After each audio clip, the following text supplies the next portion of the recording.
This week online, we kick off the first of our conversations. I talk with South Dakota's preeminent political scientist, Dr. William O. Farber. You'll see what Dr. Farber has to say about Karl Muntz, leadership, and consolidating local government. Don't miss online Tuesday night at 9 Central and Mountain on South Dakota Public TV. Broadcast of the following program is made possible in part by your membership contributions to the Friends of South Dakota Public Broadcasting.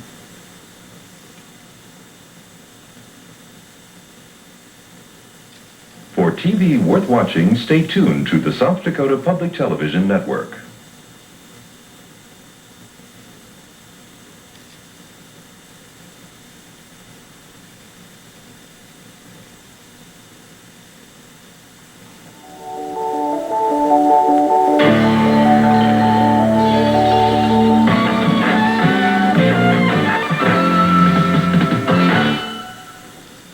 The Capitol Building, live in Pierre, looking south down Capitol Avenue.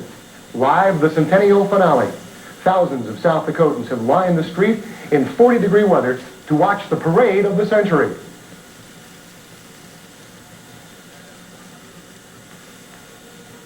Let the games begin. Stay with us, South Dakota, as we celebrate 100 years of statehood.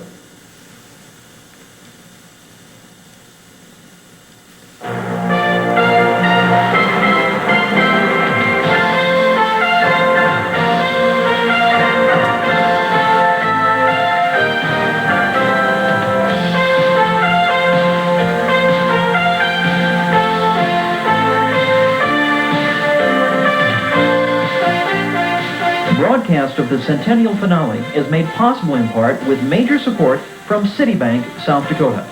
Citibank is proud to share in South Dakota history and looks forward to another 100 years of people, pride, and service in South Dakota.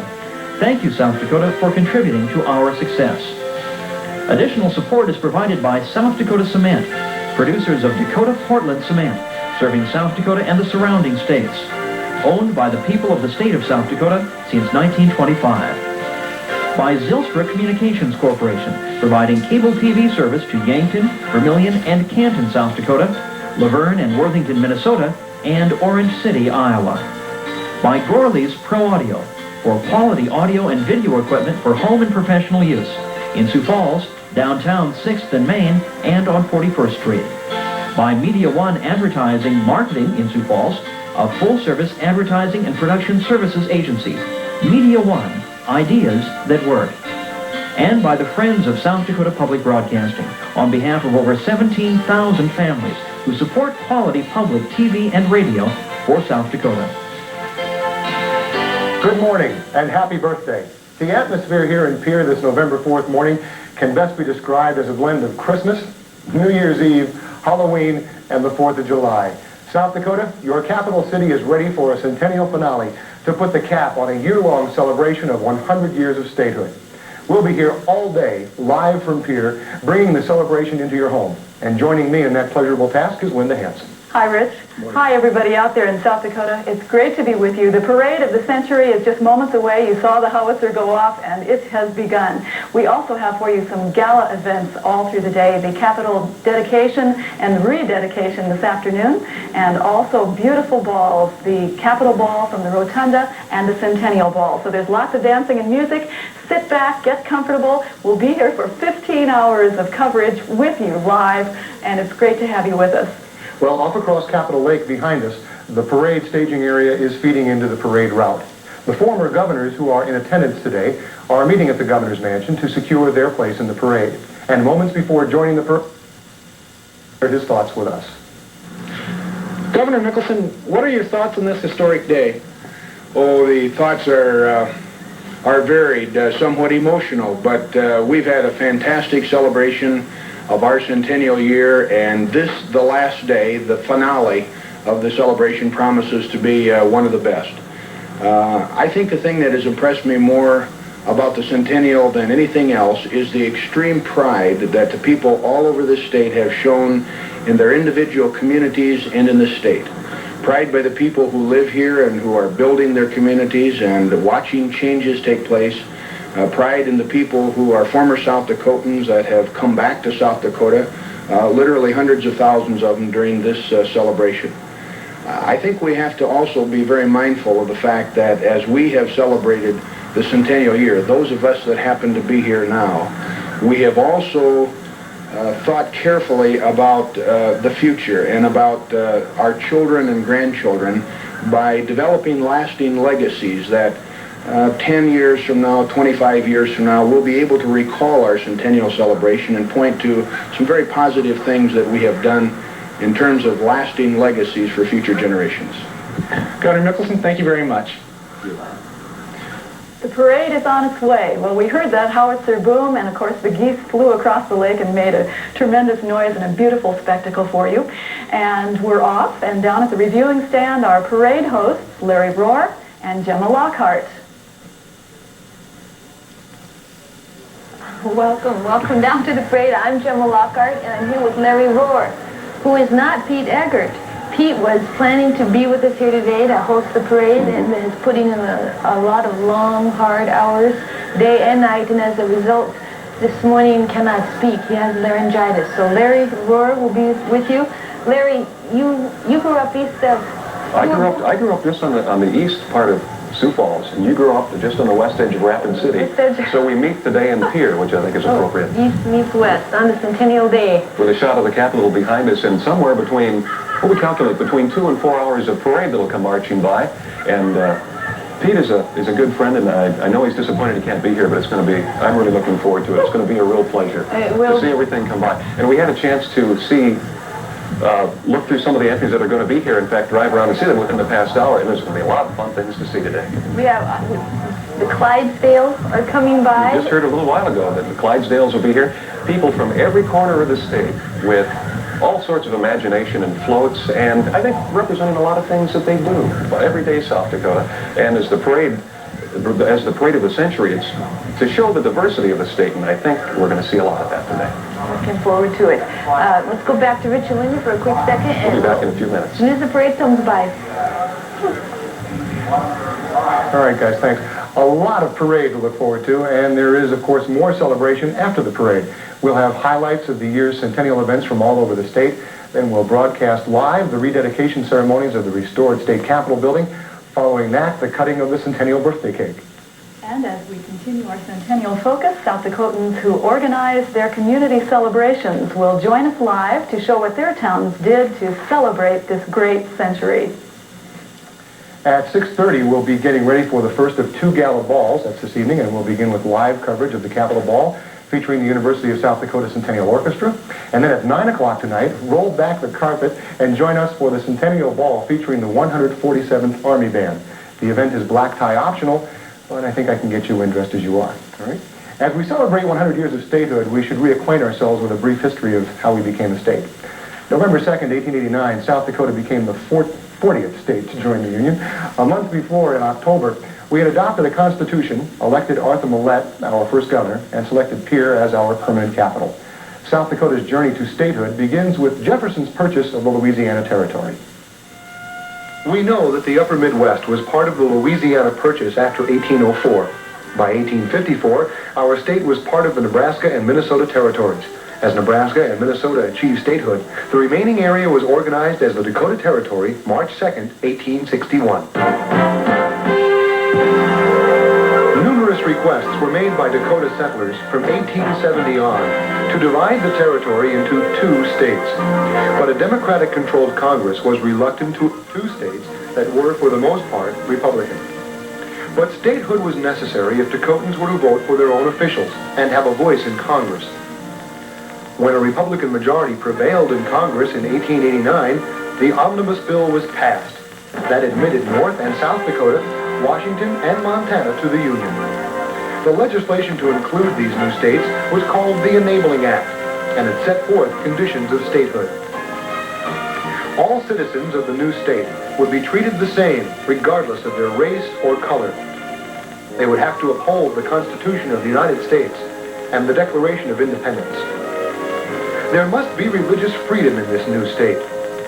The state would not be responsible for federal land or Indian reservations.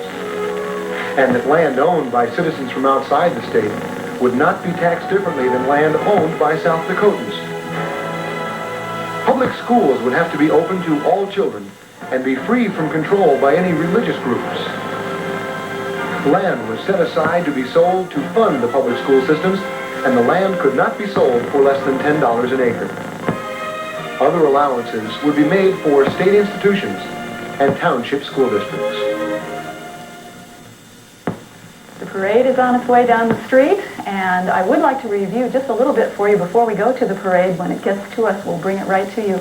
On Thursday this week, we were able to go back in time 100 years as Watertown celebrated Statehood Day in very grand fashion, with a tea at the beautifully restored Millette home and a historical parade and pageant featuring Governor Millette, portrayed by Dr. David Miller of Spearfish, and Mrs. Millette, portrayed by Pat Farrar, wife of the former South Dakota Governor, Frank Farrar. You can see her there speaking in character. Also, the Golden Age of Bands brass band using original instruments from the turn of the century, and that parade had floats and other entries from near and far. Two other historic events were then reenacted, Governor Millette's oath of office, the ceremony there, and the Governor Millette Ball held at the Civic Arena later on that night. And Music for Dancing 1880s Style was provided by the University of South Dakota Centennial Orchestra. We'll bring you that orchestra live this evening. There you can see the swearing-in oath of office ceremony. That music we'll be bringing you live through the evening at the Capitol Ball tonight in Pierre.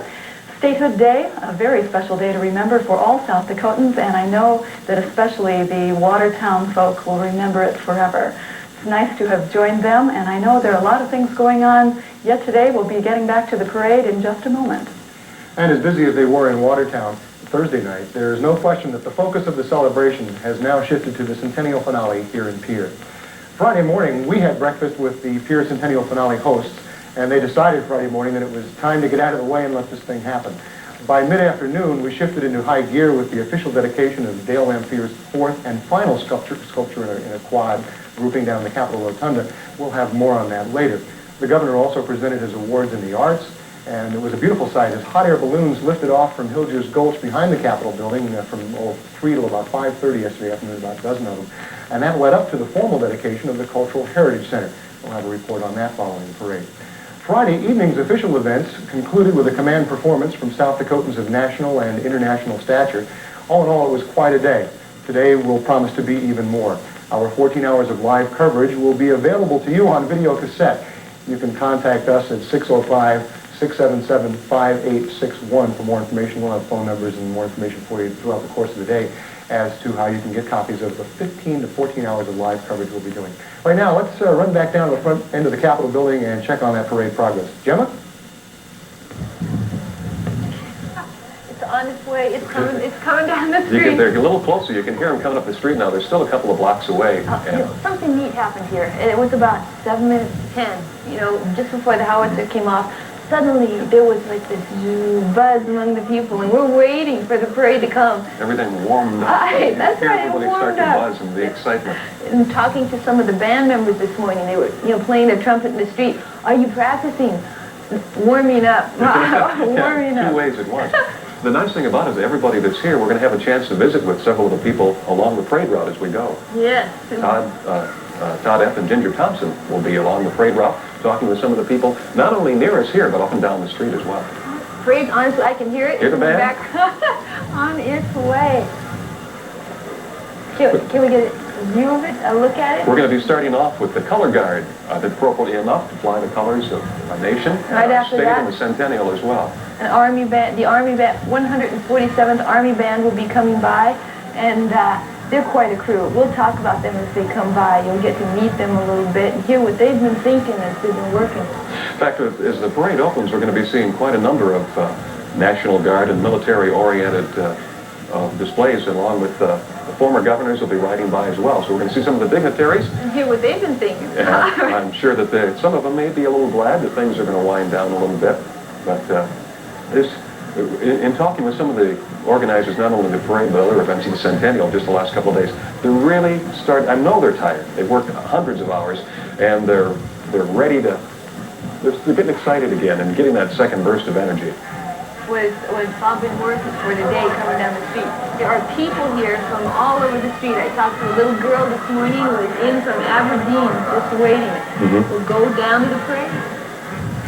You hear them coming along? That's the 147th Army Band that is coming up the street with the color guard in front. And our first flyby. They've got some fighter jets flying. You can hear them. They're in formation flying over and directly over the parade route to celebrate. You're familiar with Pierre? They're flying from east and they're headed west. I think back to Ellsworth, some of them. And those guys that fly those fighter pilots, They're always on time. I don't know how they do it. It must be exactly 10:15 because we knew they were going to come by at 10:15. That's fair. There's going to be, the fighter jets went by. There's going to be a B-1 bomber. We'll be by later. The band, here comes the... Also, a formation of Huey helicopters will be by later on, too. You can see your first shot of the parade there. The Army band is coming by. This is the 147th Army National Guard band, stationed in Mitchell and directed up front by Chief Warrant Officer Roger D. Hallenbeck. The drum major is Staff Sergeant Fred Elwine. We talked to these people, and they said there's one common thing that drives them, and that's patriotism. They stand for, love, and believe in this country, and they have that special camaraderie spirit with them as they play and go by. Let's enjoy the music, too. You're going to see a number of the members of the band later on this afternoon. They'll be playing for the rededication of the Capitol Mall, and they'll be playing for the Centennial Mall later on this evening. They're quite a group.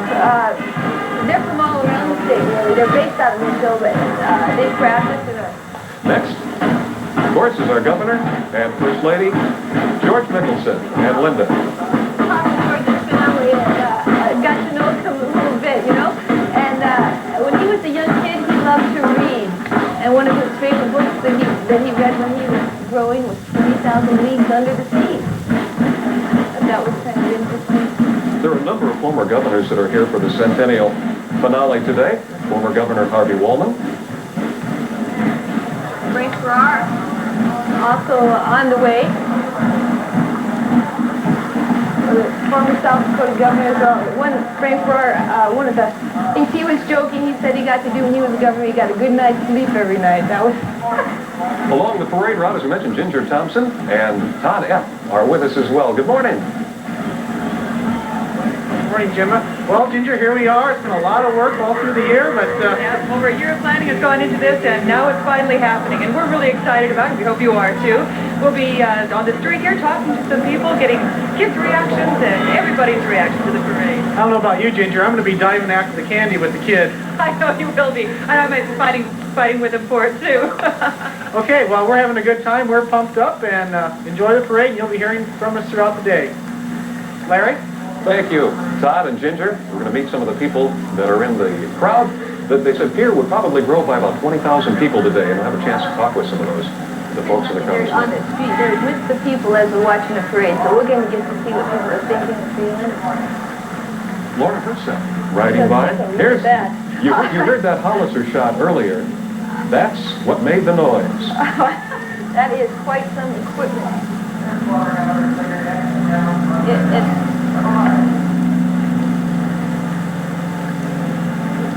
Some of the equipment you're seeing now, there's the howitzer. You can see now that you heard that was one loud bang. They said they were going to blow that thing as loud as they could without doing any damage.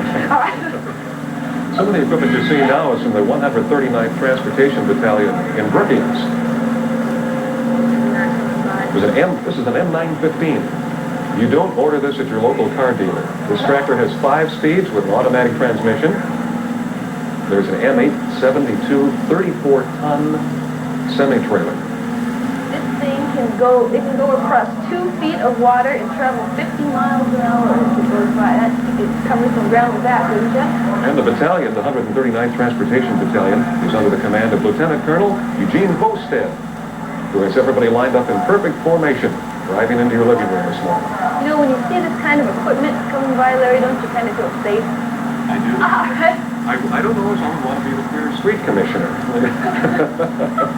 And a lot of it is new, and these people are proud to be bringing it and showing it off to the people of South Dakota. What they have in their community is standing by.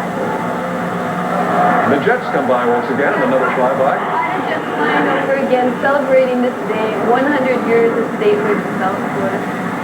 Some of the people that are coming by also from the 153rd Engineer Battalion in Huron.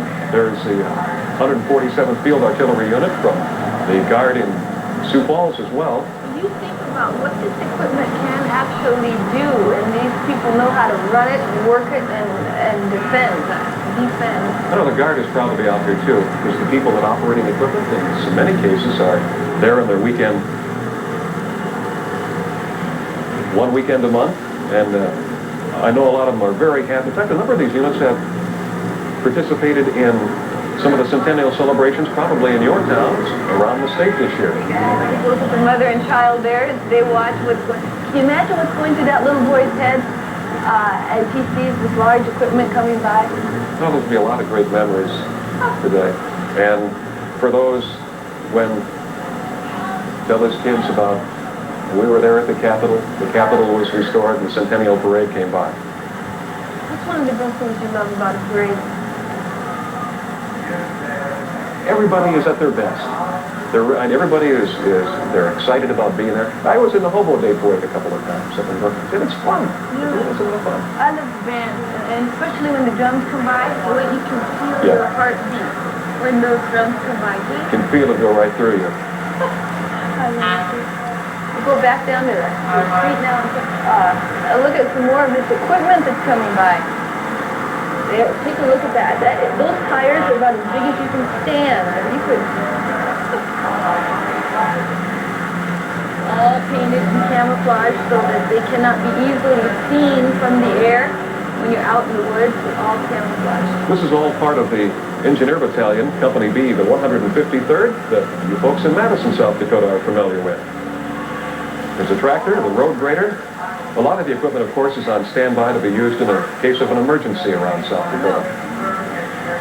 One thing about the National Guard is that it's been a part of the birth and the growth of our state, South Dakota. The guys that are part of the Guard say that when they go to talk about it, it's really tough to put into words how it is they feel about being part of South Dakota's National Guard.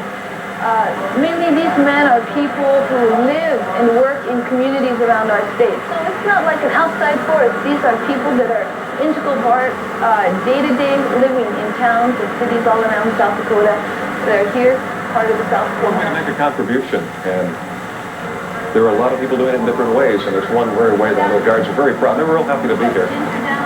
Thompson down on the street. Let's go tour. And I'm here with what I'm unofficially calling Spectator Spotlight. We're going to talk with some of the people who have been sitting along the parade route. And your names, please. Marvin Schultz. Leon Schultz. And where are you from? From Tulare in South Dakota. And what do you do back in Tulare? We farm. All right. What are you doing in Pierre today? Well, this is part of history, and I don't want to miss it. I know the parade's only been on for a minute or two, but what do you think so far? Oh, I think it's great. This is going to really be kind of something to remember. What has this whole centennial year meant to you? Well, mostly when the pioneers came here and how they developed this country, and still one of the best places to live in the United States. And of course, some people say we don't exist, but they should be here today. The true centennial spirit. Thanks so much for visiting with us. Enjoy the parade. Now back to Larry and Gemma. Thank you. Thank you, Ginger. Oh, there comes people from the town of South Shore. I'm sure these people have a little town. They say there's about 250 people in their town. They are still have their school and are very proud of it and are here with the float today. We also saw, as Ginger was talking a few moments ago down the street, the horse-drawn rifle, Rodman rifle group. If you were on the plains in 1864, you would have seen a group just like that. Coming up next is our host for the day, Pierre Mayor, Grace Peterson, Fort Pierre Mayor Jim Hoffman will be coming along to say welcome to everyone on the parade route today. Very gracious hosts, too. A lot of work needs to be done technically, of course, with so many people in town and blocking off the miles of parade route.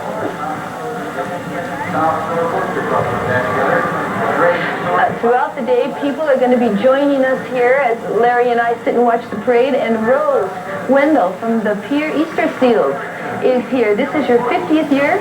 That's right. We're celebrating 50 years of Easter seals in South Dakota this year. One thing that has, I've been amazed about Easter seals, they find very creative ways to get support across our community. Will you tell us about that? Well, we do a lot of fundraising events, but one of the main ones that we do is out at Sturgis every year. We do a giveaway, a motorcycle giveaway, sell tickets on it, and last year we made quite a bit of money from the motorcycle, and these guys are just great out there. They just support us.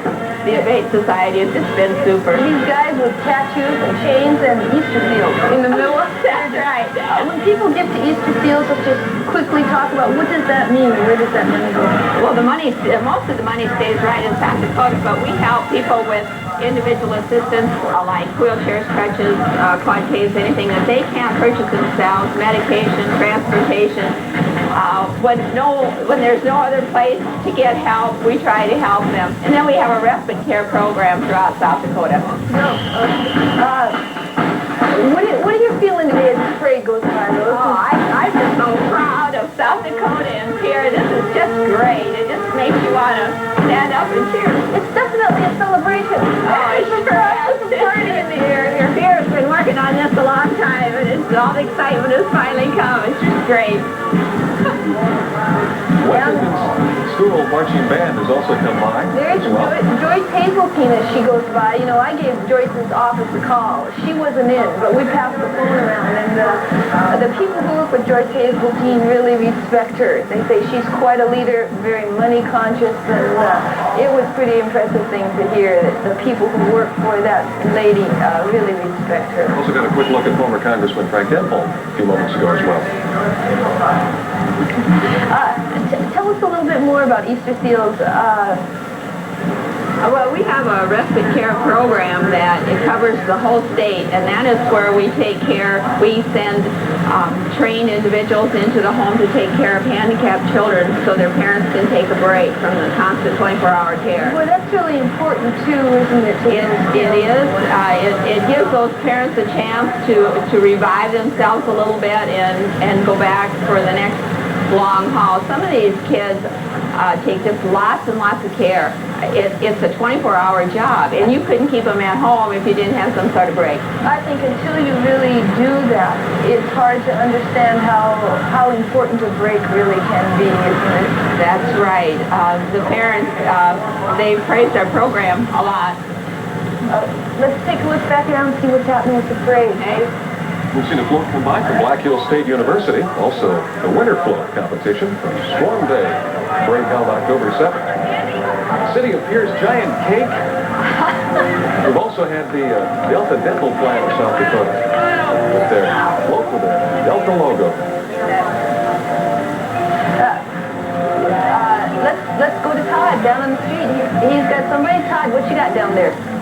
Well, what's a parade without kids? I've got quite a crew here. I feel like Captain 11. Where are you all from? Brookings. You're all from Brookings? Where are you guys from? Here. How much candy have you all gotten? One? 2 pieces? Look at you got 3. I gave you some of that. I've been fighting these kids for candy down here. What's been the favorite part of the parade so far? The Army truck. You guys like the Army truck? I say everything. Everything. All right. I like everything for my dad's in Korea.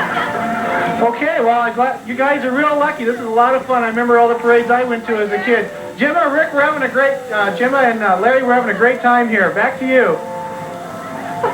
Todd isn't kidding when he's talking about scrambling for the candy with the rest. He's been saying that all week. The parade's going by, I think, quicker than I anticipated that it would. I think it's cool. It is cool here. To keep moving with a day like this as well. We're moving right along. But this is just a fraction of it so far. You may have seen some of the people from your area, and there's a lot more to come. Some of the employees from Arrows came by. We were talking about Arrows a little bit earlier this morning. Yes, we were, and we were talking about my favorite picture. My favorite picture on Earth was taken by the Arrows people. They took from a satellite high in the air, and shows that the Black Hills, as you look, really does look like a human heart. So, that's my favorite picture. We welcome the folks from Arrows. Also, the Center for Western Studies at Augustana College. Very Coming important place in South Dakota. It really celebrates the artists and the history of our land. A shot of the Capitol building. Now an overcast day. A little breeze has come up. It's rather cool, but I think everybody's warmed by the finale activities underway non-stop now until early tomorrow morning. Comes the Eureka High School band coming down the street here. Charity True and Marcy Morlock are the drum majors. Eureka is very excited because they have a special drum major this year. He's an honorary drum major, a student from Holland. His name is William Smith, and he's become very close to the band kids in Eureka there, and they're just, it's a special day for him because he's from Holland and here celebrating our state's birthday. Let's go back down on the street side with Ginger Thompson. And I'm here with more parade spectators. What's your name? I'm Dave Axman. And you're from? Pierre. What do you do here in Pierre? Work for the Department of Transportation. Good for you. And your name? Mark Hoffman. And what do you do? I go to school at State, and I'm just back for the Centennial activities going on. Good. What do you think of all of this? So far, the parade's been fun. It's supposed to be pretty big. Yeah. Last a while. Okay. Should be interesting. Ready to watch the whole thing? Yeah, I think. Not the full cheerleader. Okay. What are you going to do the rest of the day? Who knows? Probably go to a friend's house or something. Okay. You enjoying the Centennial? Yeah. All right. Now back to Larry and Gemma. The 65-member Eureka High School Band is coming by right now. One of the top 3 bands in the field competition in Aberdeen held recently as well. And Harold Schuler has joined us. Harold, tell us about the formation of South Dakota government and the building of the old Capitol. Okay, in October 1 of 1889, they had an election in South Dakota to pick the temporary capital, which was Pierre, and they also elected Arthur Millett as governor. Well, the Constitution said that within 15 days they're supposed to assemble in the new capital, which was in Pierre, and be sworn in. Well, when they came to Pierre in 15 days, naturally we had no capital. So down the street, just 2 blocks west of here, in front of the old Hughes County Courthouse, is where Governor Millett, the Supreme Court judges, all met, and they swore in Governor Millett on the lawn on the south side of the old Hughes County Courthouse. Well, then the legislature went home because statehood hadn't been proclaimed. But in 2 weeks, statehood was proclaimed. So they came to Pierre again, there was no capital. So they set up temporary government in the old Hughes County Courthouse. And you do with what you got there, right? Well, in the meantime, at the same time, they agreed, the citizens of Pierre raised $20,000 to build an old wood capitol right behind us, just a little west of the present capitol. And they all moved in there on January 7th of 1890. Fun to be there. Yeah. I'd like to. And that old capitol lasted 20 years, till 1910 when they finished this present capitol behind us. And then they tore the old wood capitol down and built a high school over here. Knowing all that, how does that make you feel on a day like today when celebrating the Centennial and with your historic perspective, a personal feeling that you have? Well, it's certainly a grand feeling to think that it all happened here and to think it was 100 years ago. And there's all kinds of evidence to show that it did happen. And,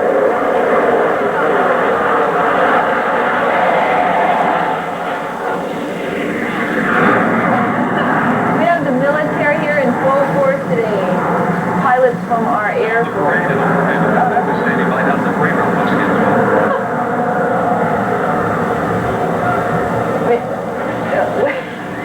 I'm with Bob Mercer, the State House correspondent for the Aberdeen American News, and frankly a good friend of mine. Bob and I cover the State House, and we cover a lot of weighty, important things during the session and throughout the year. But this year we've got a chance to do some fun things. Bob, maybe tell me about Dakota 100 that you've had in the American News through the year. Well, that was one of the more fun things we had to do this year, Todd. What we did this summer was we did 100 stories on just everyday people, people from all walks of life who somehow symbolized Dakota today or yesterday or tomorrow.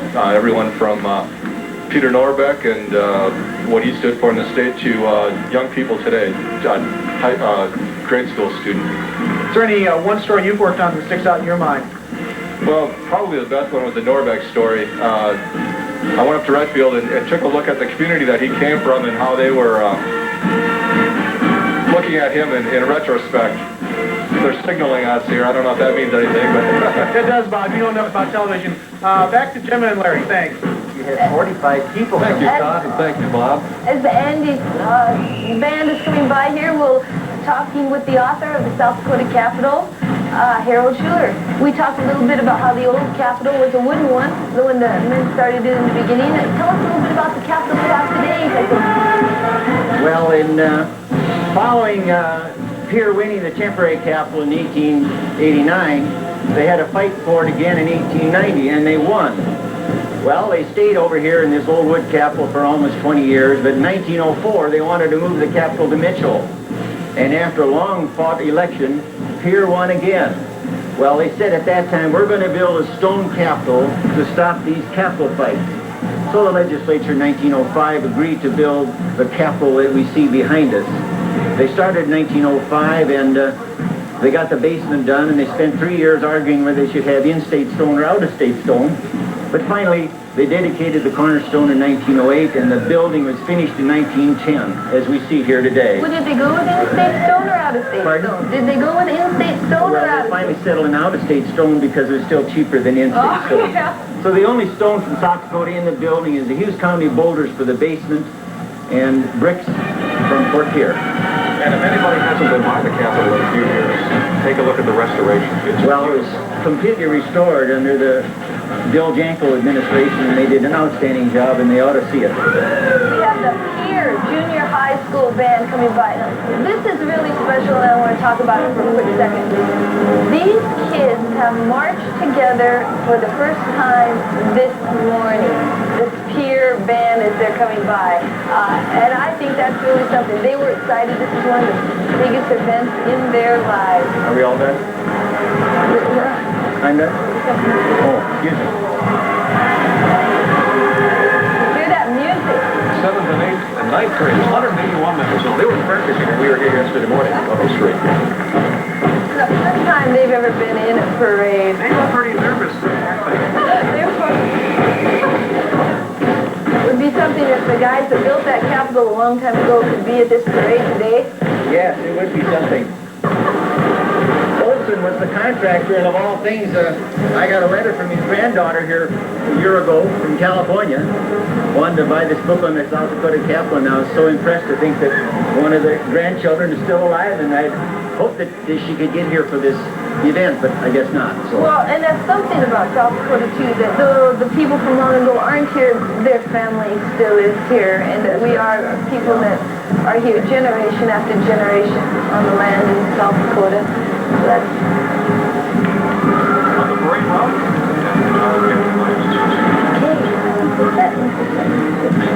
Veterans Home for their centennial comes up next week on the 11th. They're going to double do here. South Dakota Veterans Home established in 1889, November 11th, and the 11th Centennial Committee.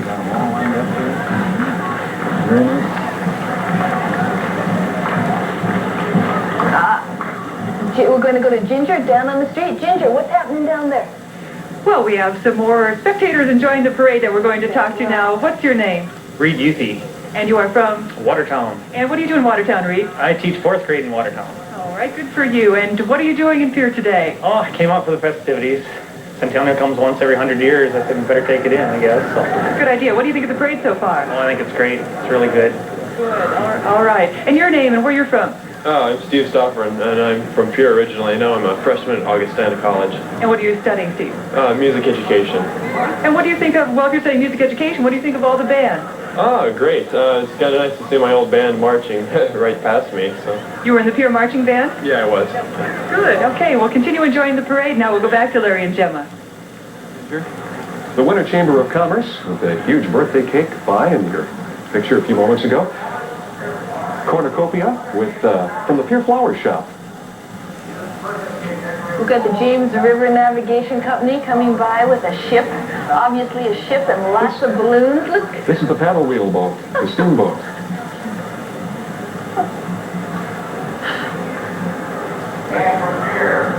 Makes you just want to... You know, there's a lot of people watching the parade, but think of how many people are in the parade. A lot of people are in this parade. A lot of people are in this parade, and their families and their friends come from all around the state and are lining up on the streets watching as their family members go by. And we hope you're enjoying the Parade of the Century. We'll broadcast. This is live from Pierre. Live television. This is coming down the street and into your home this morning. More candy for the kids.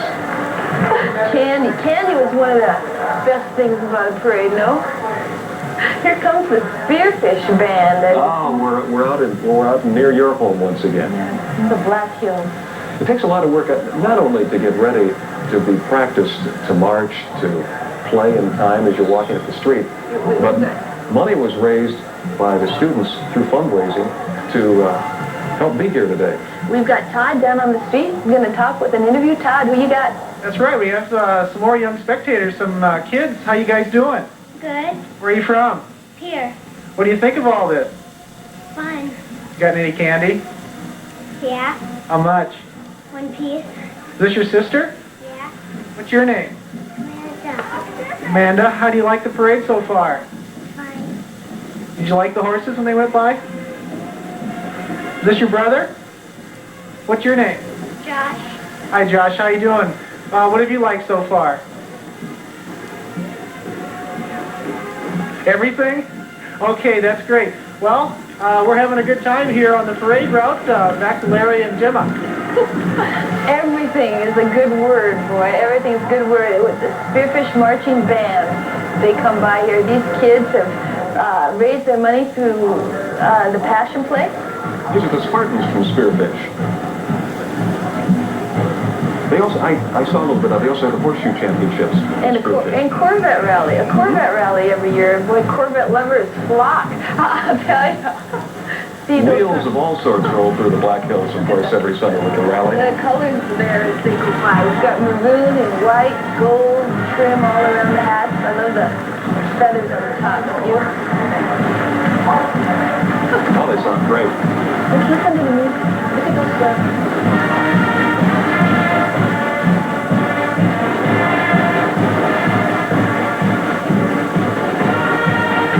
This is my country.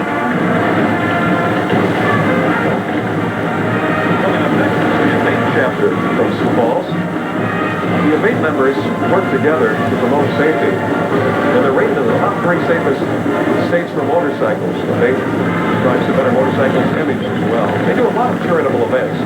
I know they're real happy to be here. They like to participate in as many things as they can. A lot of people think that people on motorcycles are bad guys sometimes, kind of have an outlaw image, and these folks are trying to change that around. You know what the motorcyclists? They're the modern-day cowboys. Oh. These people have been working hard to do good, charitable things in the communities to try to let people know that good people ride motorcycles too. They're not just all outlaws. They really do a lot of wonderful charity work, particularly with children's organizations out here as well. They're loud. It was a cold ride. I never thought about that. They've had a pretty chilly ride yesterday or this morning. American flags flying from the back of the motorcycles as they go by. Patriotic feeling on this day at South Dakota Centennial. It's like the drum and bugle corps. You can feel the motorcycles too. The parade of the century with over 300 entries lining up in 2 different directions, coming from the east and the west, joining and coming past the Capitol building here. From the state treasurer's office, honoring 100 years of service by 27 state treasurers through our history. Would you like to be treasurer in South Dakota?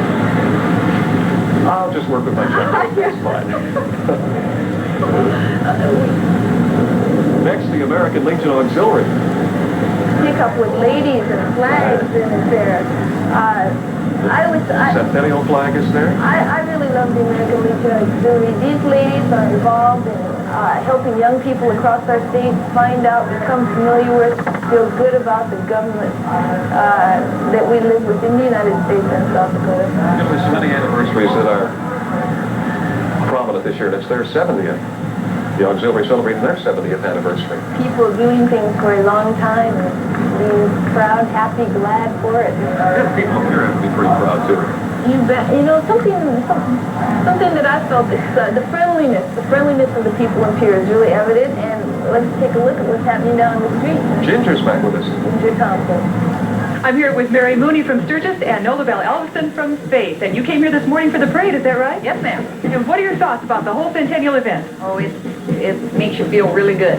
Okay. I've worked on the Centennial Committee this year up in Faith, and it's been a fantastic year. We've had a lot of things, so it's been fun. Glad to be here today. All right. We're glad to be here, too. And now back to Larry and Gemma. Coming up the street next in the Parade of the Century is the band from White River High School. Angie Deese is the drum majorette. White River's in a really nice area in South Dakota. South of Myrtle, north of Mission. White River sits where the White River and the Little White River meet. Right, The big celebration. Frontier Day. That's right, yeah. Single summer. Oh. It is one of the most fun things that happen in South Dakota. I love the water fight. Firemen fight with water fight. And the rodeo. The Department of Education and Cultural Affairs. Coming next. Really portraying the advances that our schools have made, from the pioneer one-room schools up to the modern schools, computers, satellites that we use today.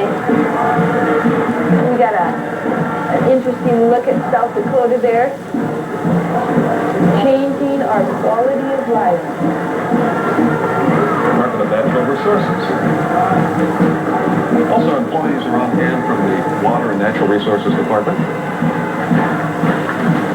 We're not far from where they work as the parade goes by. This is the marching ROTC from Northern State University. This is a Civil War era marching unit with a color guard and approximately 20 uniformed individuals as they go by. Kind of makes you feel like you were there when the Civil War costumes go by. Later on this evening at the Capitol Ball, on the guard, they're all going to be in period dress, and there'll be a military unit in authentic costumes. There is kind of a timelessness feeling today, isn't there? Because we're going to a station ID. Stand by. We want to hear about some of the people that have helped make all of this possible today, and let you know where you're tuning in on South Dakota Public Television. We'll be back at the break.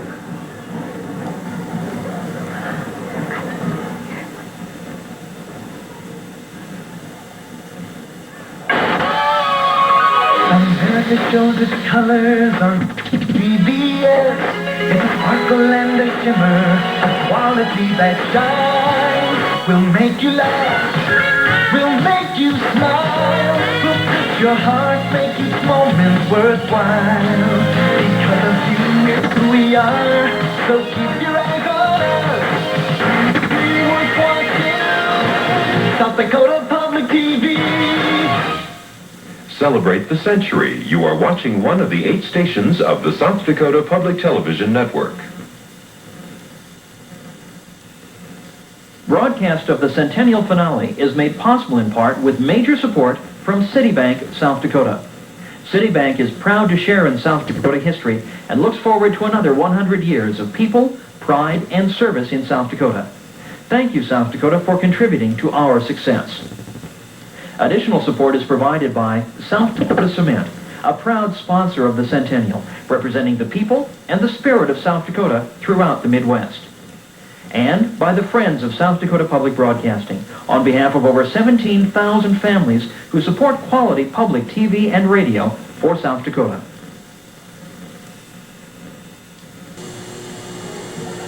Okay, we're going to show a little spirit here. We don't have quite enough people to do a wave, but we can do a big yell. 1, 2, 3. Happy birthday, South Dakota! All right. Way to go. Yeah, South Dakota, 100 years old. We're having a great time over here. Just a marvelous parade. And Larry and Gemma, you're doing great. Back to you.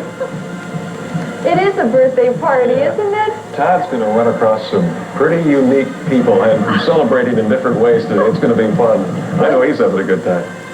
One thing I love about the people in South Dakota when they get together for a gathering is the young and the old all together. There's nobody that's not here. You hear the Beersford High School Band, 70 to 75 members coming up the street next. Norm Tweet and Diane Hofer are directors, and leading the way are drum majors Heather Heron and Stephanie Longsberry. This group is marched in the International Lions Club Convention Parade in Denver in 1988. That was quite a fun trip for them. That's what's so great about so many of the high school activities. Now, if you think of the sports that people travel around, the choirs, the thespians, the debate team, and the bands as well get to go in so many interesting places. See so many wonderful things. And they can do that through the support of the community. The parents work so hard.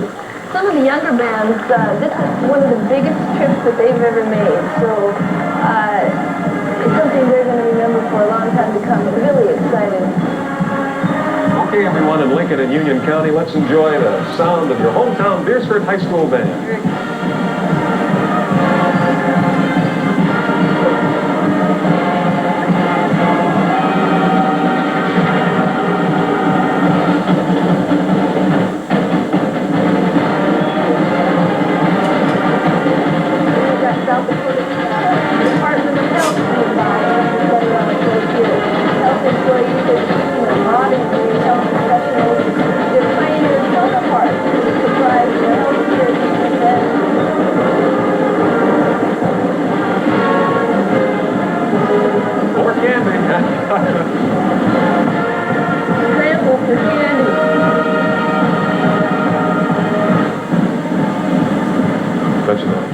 South Dakota Health Department. Some of the employees coming out to say hello to all of you around the state this morning.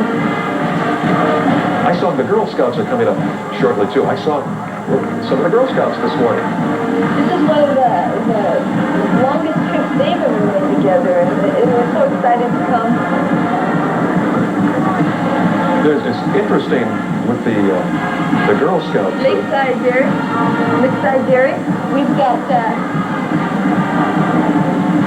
They're sharing the Centennial with some of their sisters from Japan. Ginger's got somebody down the street. Ginger, who you got down there? I'm here with Gib Hart on the parade route, and a lot of people are taking pictures of this with their still camera, but Gib is here with his camcorder. Gib, why are you getting all this on tape? Well, we just want it so we can have it at home. When do you plan to watch it? Oh, I suppose this winter when it gets about 20 below zero. What is it that you like most about the Centennial event itself? Well, I guess I like, for the parade, I like the old cars and horses. But really admire the way the people have all got together. Matter of fact, I just was admiring that fellow over there, got everybody to sing happy birthday at the same time. You want to say happy birthday? Happy birthday, you bet. Happy birthday. Larry and Gemma. Thank you, Ginger. Sailing up in front of the Capitol for the Parade of the Century. The Shriners, they really have a lot of fun in parades. You know, when you think about Shriners, what Shriners are really about is helping crippled children so that they can have quality medical care. And you got to give these guys credit. They're always there in a parade, and they're there when there's no parade. And the boats that you just saw represent the Missouri, White, Bad, and Cheyenne rivers as well. Members from all those areas. Watch those guys. They got up at 6 o'clock and came here to get here early. Well, you got to play the ramp to launch those boats. An early start. The horseless carriage. There's Mr. and Mrs. Orville back from Wenttown. It's a motorized lumber wagon. What you're seeing go by. Invisible horses harnessed on a pole, invisible ponies. Invisible ponies. How many kids across South Dakota know what an invisible pony means? I think most of them. All right. We're headed into Yankton country next. Look at those guys toss those flags around. That must be something. The Yankton High School Band. And as they go by, we'll point out the drum majors, John Younggreen and Chris Pierre. The flag team captain is Lori Jem. The assistant captain is Laurie Fuchelle. They've made a pretty good drive to get up here. Yankton was established in 1858. It's the mother city of the Dakotas, they call Yankton. Its rich history includes Sioux Indians, from which the name Yankton did come. It was a capital for a while as well, of course, too. Dakota Territory capital. parade of the century continues to go by on an overcast, a little cool, but at least the wind's going. Warming up though, isn't it? It's warmer than it was when we started, and you can feel the difference in the music as it comes by. It's a little easier to be playing. He's a state auditor. Elected in 1978. In his 11th year. The government offices that are represented in this parade. It's pretty amazing. Everybody is in the parade of the century today. And Todd F is standing by the parade route again. Todd? Vern, what do you think of the parade so far? I tell you what, riding in the parade, you can't see very much, so that's what I'm doing, is listening to the local radio station so I can see what's on the parade. Well, don't forget to watch your VCR at home and South Dakota Public Television's coverage. Taping it, Pat. All right, thanks a lot, Vern. Back to GENNA and Larry. It's been a long morning already, but a fun one. Thank you, Todd. I think he's out to do the interviews on the street and to get the inside track on some of the candy that's being thrown as well. Oh, we've got a B-1 bomber flying over right now. The B-52 and the fighter jets, and the B-1, and along, that's in the air, and along the parade route, the Bureau of Personnel. Michael McKenzie, Greg Larson, and children of some of the Bureau employees to say hello to everyone around the state this morning. And also the Pierre area Right to Life group. And the Region 6 band is coming up. We saw the Kickers Country Dance Club. 100 members in this band that's coming by. Their drum major is Tandy Swift from Sully Butte High School. This is a combined effort of the Pierre Riggs High School, the Sully Butte High School, and McLaughlin High School. And there's a very special young lady that plays flute in this band that gets up earlier and braids the hair of the members in the band so that they can put their hair up underneath their hats as they go by. And did a wonderful job on yours as well. Yes, she came early this morning and braided my hair. They were pretty excited about the parade, weren't they? They're extremely. This morning is the first time that this group has ever marched together totally. And yes, one of the most exciting things they say that's happened in their entire life is marching through this parade today. They say they got a little tense last night, you know, getting but are all ready to march and doing a good job today as they go by. And next we'd like to welcome the Marching First United Methodist Church Boy Scouts. They're the Girl Scouts and the Boy Scouts with us. Marching together there.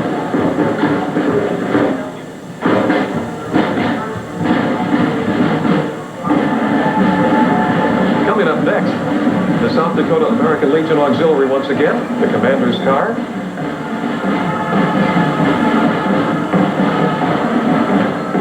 The Legion's been around 71 years. 30,000 members strong. It's a long time to be around. Isn't it? Also, the South Dakota Business and Professional Women's with us this morning, and the Licensed Practical Nurses Association as well. There's been a lot of work done by the emergency crews in Pierre. When so many thousands of people come to a town, they're marching. It's a very unique situation. They're all standing by and have been working for weeks and weeks to get things organized as well. So our salute to the LPN Association as well. A lot of people that you see and a lot of people that you don't see in a celebration like this. A lot of people that work behind the scenes that never get seen and never get credit. And the Department of Tourism. Billboard of Mount Rushmore. With tourists. Here's the oldest high school band coming by. Quite a sound. It's a special bandwagon. Now, the band toured Canada this past summer, playing concerts in Edmonton and a number of other cities as well. They won one of only 2 Superior Awards that were given in their class at the South Dakota District 8 Music Festival. Ulrich High School. Chugging along the parade route.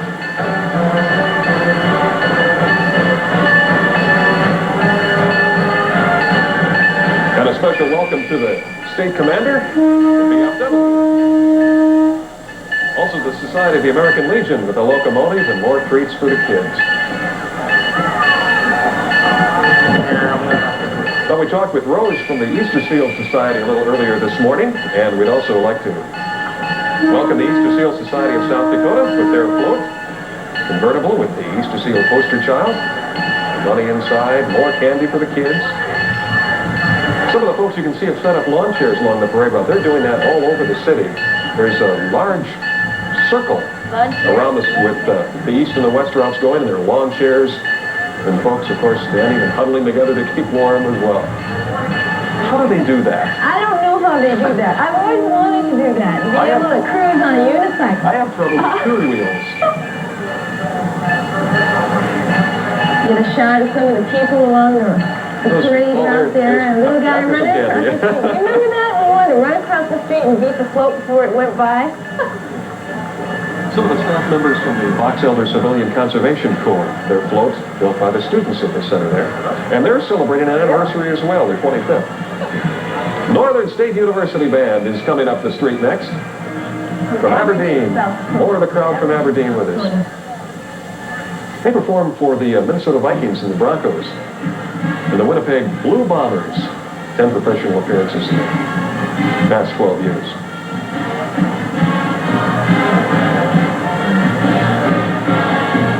Dennis Defoe is the director. He's assisted by Paul Moxness, Darren Osborne, Joelle Lean, drum majors, Mike Mullerud, Anthony Norrisy, Flag Corps, Lowell Klein, captains Lori Hummel, and Michelle Dale. This band performed for the Minnesota Vikings. They've also been down with the Denver Broncos, so this band's been around.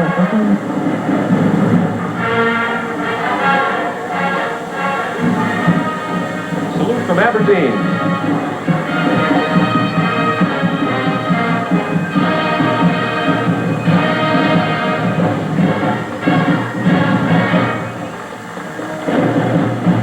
The beat of the drums again. The Dakota Centennial Committee is coming up. That's a 1916 Model T Ford, you see. I hope I'm in that good a shape when I'm over 70.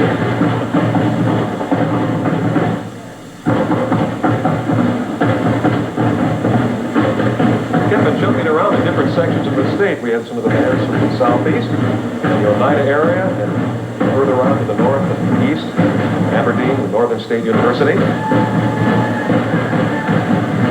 And from the Oddfellows Lodge. John Seeley is guys coming up this band coming by. General Seeley is the first South Dakotan to be an international leader of the Odd Fellows fraternity. Dakota Lodge #1 in Yankton. It's the oldest Odd Fellows Lodge in the state. It was chartered in 1870. You see that going by? Yes. That's some old highway equipment. And, of course, some newer highway equipment.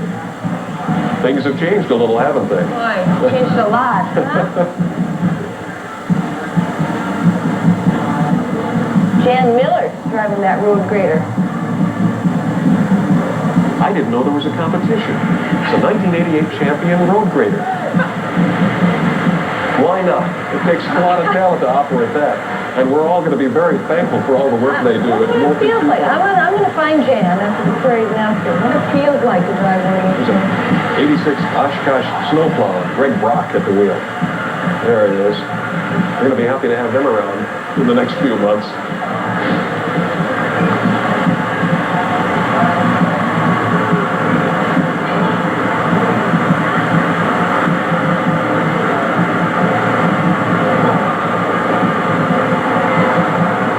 Next, the Storla Trinity Lutheran Church, population 15. There were 750 people at one time, though. They had the Centennial celebration July 2nd of this year. They had 75 entries in their parade and auctioned off a quilt that was made by the community there. Would have liked to have gotten that. We'd also like to welcome, too, the South Dakota School for the Deaf. And from Pierre, we've got Ginger down on the street. Ginger, what's happening on the street? And what's your name? Jeremy. Jamie, where are you from? I'm Jeremy. Jeremy, where are you from? Huron. Huron? You came here just for the parade? Yeah. What do you think of it so far? It's good. It's good. Okay. Well, I know they've been handing a lot of candy. I know Todd's been getting most of it, except I managed to get a grape chew myself. What kind of candy have you gotten so far? Tootsie Rolls. Just Tootsie Rolls? No. What else? candy bars. Good candy? Good. We'll continue enjoying the parade. Nice to meet you, Jeremy. Okay, and maybe another 100 years you'll be in the parade too, huh? All right. Back to Larry and Gemma. Thanks, Ginger. Dave Leonard has joined us, who is the Executive Director of South Dakota Public Television. Quite a day for us. It sure is, Gemma and Larry. It looks like you're having a lot of fun out here, and it's a great day for a parade, a great parade going on, and it's nice to be able to be in Pierre and feel it and all the rest of it, but it's also great that we're able to be here and bring it to the rest of the state. This is really quite an undertaking. It really is. I don't know if there's anyone back home or not. I think just about everyone who works for South Dakota Public Television and most of the radio staff as well is here in Pierre to bring you the parade and the other events on this final grand celebration day. When did the planning start? Well, it's been a year and a half ago at least when we started talking about doing this, and we've been working on it ever since. So it's taken a long time to get everything together. I notice we have remote trucks in from Seattle, and we have satellite trucks in from Iowa, and we have all of the people that we can muster and the cameras, and it's just a great day to be able to be here and be able to bring it to all the people who couldn't get here in person. Our signal, I think it'd be really interesting for the people at home to know as they watch what they're seeing on TV now. The signal has come from our cameras to a truck here in Pierre, up to a satellite 200 million and out to their TV set. It's 22,500 miles out and just got to be just as far back on that satellite. So, and I don't even feel tired. That's right. The JCs have also come by, along with more members of the Oddfellows Lodge and fraternity, more Boy Scouts, the Job's Daughters, and from Corsica, did you see the wooden shoe a few moments ago? The School of Mines, Dr. Richard Gowan, the president, and his wife Nancy.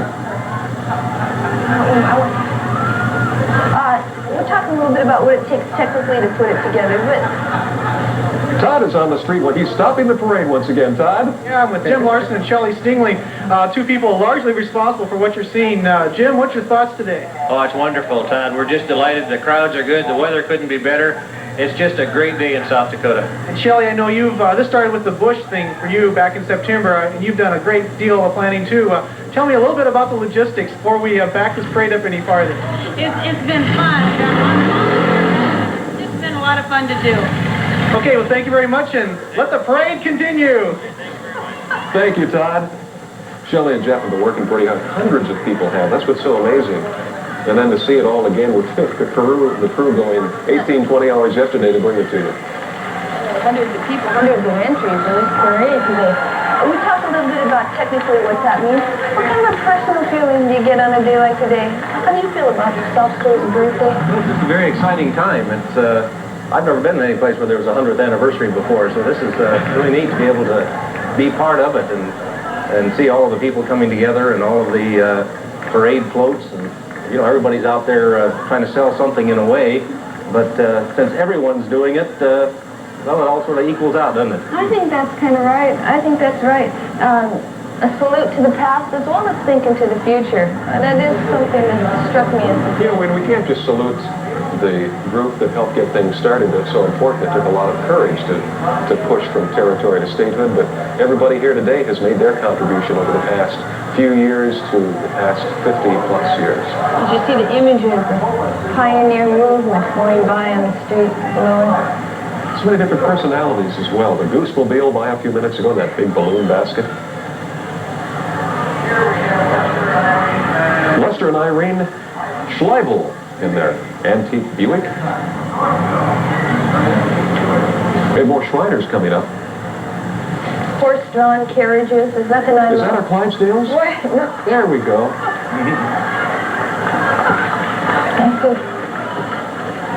Those are amazing animals. Very large and large horses. And gentle, very boy, do they gentle. take care of them. You bet, you bet. I don't think I've seen somebody yet that had a Clydesdale that respects the horse highly.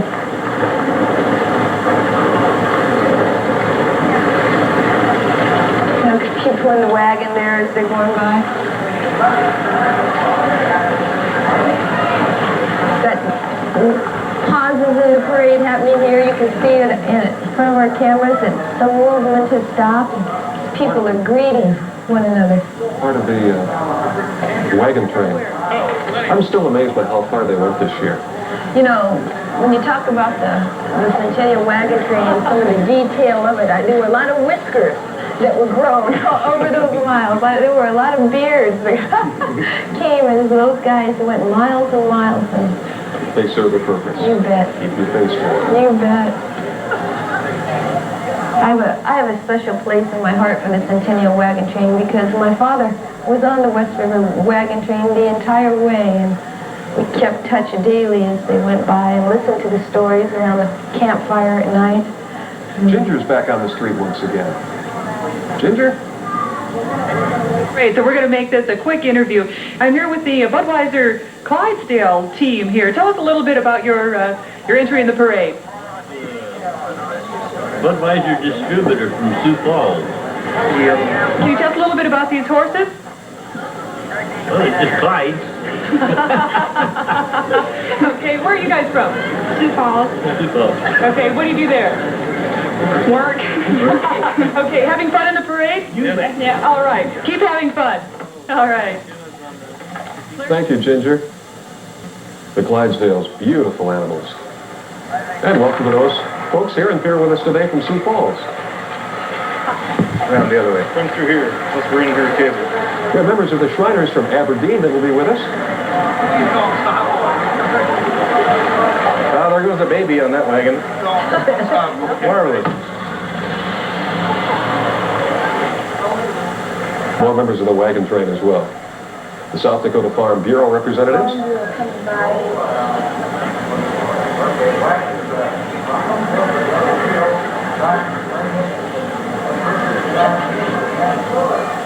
You know what I love? I love the sound of a horse's hoof on pavement like that. The click, click, click as it goes by or something that...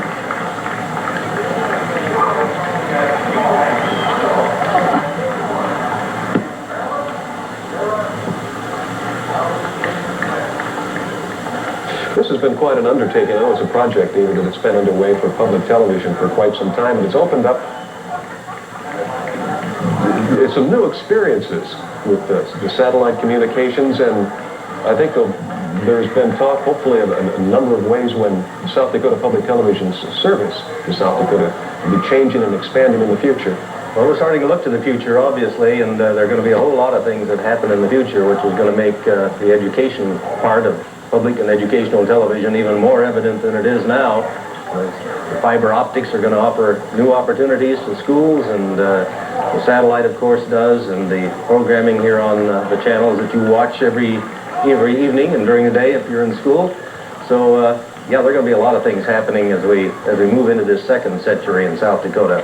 It's going to be kind of exciting to watch and a lot of fun. Communications is very important. They say this is the information age coming on us, and we're going to have to do everything we can to make sure we take advantage of it here in South Dakota. It's really evident on a day like today that South Dakota Public Television means being there. You can be there as you watch our channel. What a beautiful path on this horse road. Right. There's the school wagon. Four horses across the front of that. You may have seen that in the wagon train as it came through your community or nearby this past summer. It was constructed to look like the old wagons that were used by the peddlers that went from farm to farm, and they lived at the turn of the century in the way that school stayed in. School always went. It kept in operation even though people were moving from community to community. It's quite a wagon, too. It's 8 foot wide, 39 feet long, the traveling classroom. Belgians pulling that. And then the oxen. A 13-year-old drove that wagon. You know, it's amazing. When you think of covered wagons, you might think of horses, but a number of them had to depend on an ox team. Who were dependable, rugged? I don't know, Larry. I don't know if I'd want, which kind of a wagon I'd want to be in, but definitely there's a different kind of strength, isn't there? As an oxen pulls a wagon as compared to a horse. A little more steady, strong movement. Mel and Arliss Thorne have things well in hand with the oxen. This is a team of Palomino horses with a covered wagon. The horses are named Silver and Blondie. You know, that's really important when you have a team. The name of the horse and the way that you can move the horse, very responsive. You can probably hear them yell, Silver, Blondie, and Blue. They move out. Those horses know their names. Is the family enjoying the parade? A lot of these families said that one reason they're here today is that they wanted to celebrate the centennial as a family. And decided to come be in the parade to do it. The Hammerbacks were there a few moments ago in the family. They were in the Western Wagon Train.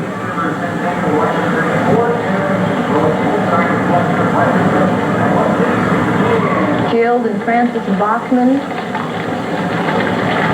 coming by. It's like the music of the marching band, isn't it? That team of horses is Rob and Lois Count and their children, Lance and Darla. They restored their wagon this past summer. The team of the wagon and the wagon, they were in the east and the west. Yeah, they rode a little bit in both wagon trains this summer. Some people went back and forth, and some stayed just in one direction the whole way. That was constructed so well because you could join and participate. You didn't have to make that 3-month commitment. You could be in for a day and back out. And I think the people that could do that really appreciated the opportunity to be part of it. And a lot of people did make the commitment and were there day and night and went the entire route. In fact, a number of the groups that you've seen go by here the past couple of minutes participated in the wagon train, either East or West River, or portions of it along the way.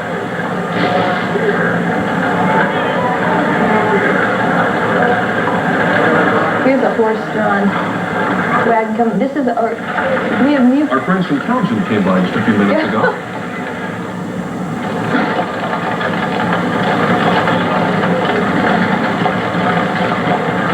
That covered wagon there was built 2 years ago. It was designed like a chuck wagon. Oh, I forgot you had to eat. That was a good chuck wagon, too. I know anyone in the western end of it. Those guys talked about that food being good food. They were part of the overnight campouts at Orient in 1987. Bill Milius cooked breakfast out of the chuck wagon. Some single riders coming by. Single riders were a big part of the wagon train and a big part of the westward movement. The single rider really was the one that came out and made sure that the wagon trains could keep rolling, keep going. And we want to welcome the Westport Centennial Committee with their Belgian mares Molly and Maggie. Mr. and Mrs. Leroy Podell. And Mr. and Mrs. Lyle Podell.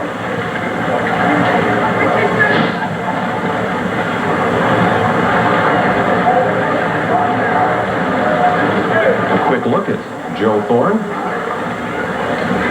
his team and wagon. See how everybody stops together. Those horses are so alert. They'll follow along. And they were so careful. They did so many things with the wagon train to be so careful along the highways. Going over bridges can be such a problem. I'll tell you, with the amount of miles that these horses have traveled across South Dakota, they are pretty well trained in terms of crowds and streets by now. I know in the beginning it wasn't quite that way. There was an occasional runaway wagon and teams that were getting used to their work and what they were supposed to do, but what you see coming before our cameras now are well-seasoned teams. The group there you saw a moment ago were from Vail. The all-school reunion in Centennial Committee. The buggy is called the Poor Man's Surrey. It was made in 1915. Horses are 23 years old. We've got a band coming up now, right behind the wagon trains. You can kind of hear the music coming along. Things have stopped for a second along the street. There's different greetings happening along the street that's responsible for the pauses that you see. People saying hello, stopping for a special greeting. The band that you hear in the background is going to be from South Dakota State University, and everything that you've seen so far is half of the parade. That is known as the East Parade, and they're starting near the Capitol in the eastern section of the parade route. The Air Guard is going to be walking right just in front of the SDSU band, and we're going to talk about one of the members in particular. Yeah, let's talk about him now. Tim Behrens, was that right? Tim Behrens is his name. We found him on the street this morning. Tim has never played a tuba before in his entire life. And he's in the tuba section. Someone was missing this morning, and here was a brave fellow standing there, never played a tuba before in his life, and will be marching in front of us just shortly. First, of course, is the color guard leading the Jackrabbit Band from the Air National Guard, South Dakota Air National Guard, Non-Commissioned Officers Academy and Graduate Association, carrying the colors of our state, our nation, centennial flag. Something about a color guard, isn't there? The way of it, the manner. Disciplined and proud, very proud. Now, something about the west portion of the parade as they come by. There's the SDSU band. Now, you take a look at the tuba player we were talking about. We'll look for Tim. Everybody you're going to see march by now. A member of the Pride of Dakota. They marched about double what the people that have marched before us have seen. They started at the west entrance of this parade, and it sounds like we've got some Huey helicopters coming by. Flying over. 100 members strong, Terry Beckler and Game Groove. Drum majors, the flight captain is Libby McIntyre. And the new member to the tuba section is Tim Barons. They've got energy, don't they? Members from all around the state, and of course, surrounding states. This is an official Centennial band, just performed for President Bush. Let's enjoy the music of the Pride of Dakota. Listen to the band.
percussion section. Oh, people started dancing. You know, you can't see everybody out on the sidewalk. They're dancing and moving with this band coming by. We're watching some of the people along the parade route near where we're at, and all the alumni are dancing. There is some, this band has something special in it. Don't you think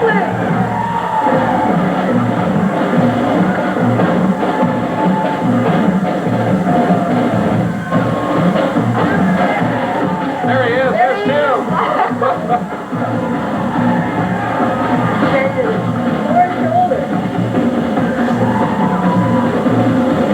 Some of the folks in the Exchange Club, people and children, handling some of the American flags in the parade.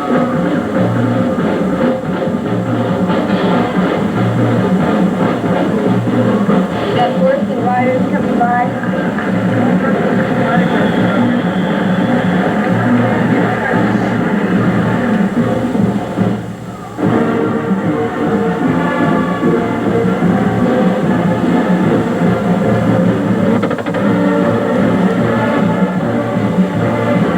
Centennial Committee is coming along.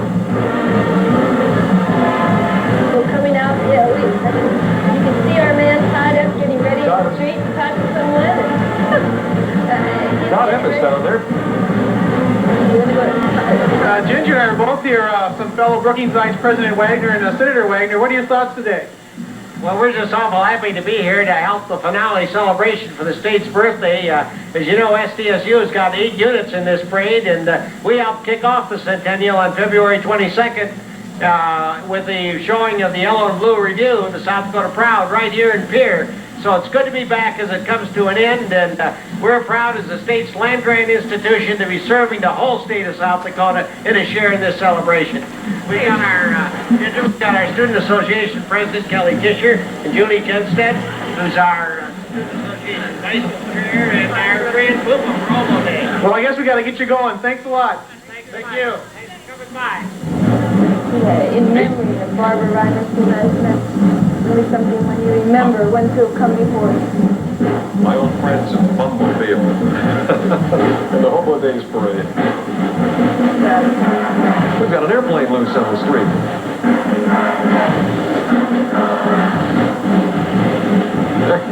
Look at that.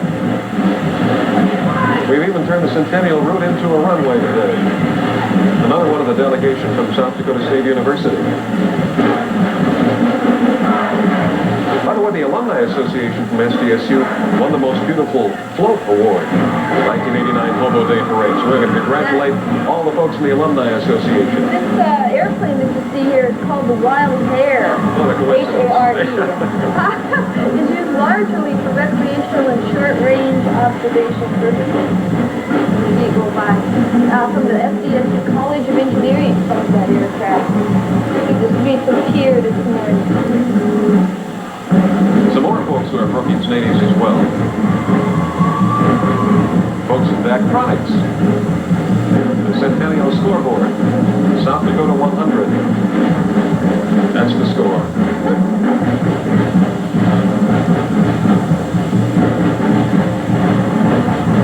Again, a look at the award-winning float from the Hobo Days Parade, the Alumni Association. South Dakota.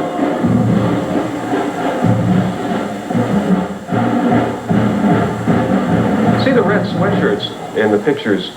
Those were handed out. Chances are you're going to see hundreds of them, and that's what it's taken. And what it says on there is Centennial Host. And the folks that are wearing those have been participating in some way on one of the committees, whether it be with the parade, whether it be with the events that have already taken place yesterday and last evening. Some of the events yet to come today, like the rededication of the Capitol, helping get the parade route ready, putting up the grandstands, helping with traffic, and making people, helping with hotel rooms with the thousands of people that are in Pierre, particularly for these few days. And from the College of Ag and Biosciences, South Dakota State University. And when you see those red sweatshirts like that, you'll know that it's one of the folks who is either the head of a committee or one of the volunteers that have helped make today's activities possible. And that's the really warm part of the parade of the kids. The crowd responding to the band and their performance, and that's something very key about this parade, and that's performance. These are out here performing, doing their best. South Dakota Centennial birthday. The Pride of Dakotas is still entertaining right in front of the Capitol here in Pierre, South Dakota. We're getting a little break in the weather, a little sunshine. Feels good. It does feel good. Just in time. Thank you for that. There are being movements coming along, but right now the parade is paused for one quick moment. Performing for VIP viewing area in front of the Capitol. Here they are. SDSU band. In time and time through the day, we're going to be talking more about, we'll be talking all through the day about participation. The people that are participating in the parade, who have played a role to reenact part of our history. We've got down on the street. Should we see what's happening on the street? All right, Ginger. Hey, about the parade, and what are your names and where are you from? My name's Pierre. I'm from Pierre. Carson Schott. I'm from McLaughlin. Okay, and what are you just here to watch the parade? Yeah, we came from the school of mines. We came to visit and stuff, see the parade. Just for the Centennial weekend? Yeah. See what everything's going on. Well, what do you think so far? It kind of started yesterday, all the festivities, now with the parade this morning. What are your thoughts? It's a pretty good deal. I haven't really seen anything quite like this in Pierre before, and glad to see everything like this. So we're having a good time. What does the Centennial mean to you? It's a pretty big birthday, I guess. A lot of people showing up for one big happening. Glad to see it. So you're helping celebrate the century. Yeah. All right, thanks a lot, you guys. Now, back to Larry and Gemma. Thank you, Ginger. You mentioned happy birthday with the Centennial means. There's going to be birthday cake in the Capitol later on this afternoon. The Bummobile ran out of gas. I ran out of gas the other. I know what that feels like. It overheated. Oh, Of course, a Bummobile, it could be the gas tank up there. See our man Todd out, and he's looking for something. You can always tell when Todd's our man on the scene. Here. There they go. Yeah, fill it up. Did we ever get an exact total on the number of entries? 300 entries. 300? Might have been 289. I've lost count as they've gone by. It was so close to 300. I etched in my brain. What we're going to do is we're going to have the department of the engineers that help put the wild hair plane here together, have them fly up there a little ways up the route, maybe pull the Bummobile up behind the band. Have you ever been in a parade, Larry? I was in the Hobo Day parade. Oh, Todd standing by. How's progress? How's progress in the Bummobile? Yeah, Senator Mary Wagner from Brookings, looks like you had to put a little water in the radiator. What's going on? Just a little, well, it's kind of an old car. We got to keep it going. Now, you said you'd push this thing if you had to? Absolutely we would. You bet we would. We're going to stay in the parade one way or the other. Okay, as a state senator serving in the Centennial years, any special meaning for you? Well, it's obviously a once-in-a-lifetime. You'll only hit one centennial. And it's just been a wonderful celebration all the way along. Very proud to be part of it. Thank you, Senator Wagner. Back to you. Thank you, Todd. Good things. They have, we mentioned 8 entries altogether. Back to all the way up the street. See the band up ahead there? All the way back and even beyond the wild hair. All down here from South Dakota State University. And a well-deserved hand for the performance in front of the Capitol for the pride of Dakota. Look at those kids looking at what's happening. See the hat? What's the name of that? The bonnet. There's a name for it. I can't forget. The sunbonnet. Do you think that's sunbonnet? They're close enough. We'll find out. There's some of the gentlemen on horseback, again from South Dakota State University. Now we've got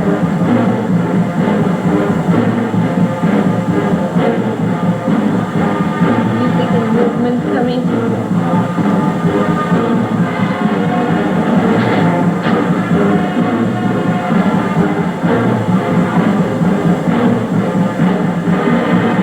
A lot of folks along the parade route. We estimated in talking with some of the committee organizers here, the city's population would grow at least by 20,000 for today. It has to be a lot more than that by the looks of it. Everyone in the parade and even along our section of the parade route, it could be considerably higher. Pierre becoming one of the largest cities in the state today. And there's been so much done by not only the committee organizers here in Pierre for the finale events today, but also by a number of families as well. And they even have a number of buses. The Jackrabbit Lines is here to help shuttle folks around from the Capitol to some of the other events. There's a lot of congestion on the streets today. What's been your favorite thing so far in the parade, Larry? The bands. I just love the bands. Which band? All of them. The university band sounds so crisp, but I love all the drum corps. I love to watch the Pierre Junior High band as they went by. I especially love the nature of the lines. As they came by, you know, you could tell they were young people doing something for the very first time. And you have to really respect young people who choose to do something for the very first time. I played an instrument for a while in grade school and junior high. I don't know if I think when I had the thought that I'm going to have to walk and play at the same time, it was time to change instruments. That's a lot of work. What instrument did you play? The clarinet. to the music in the streets of Pierre.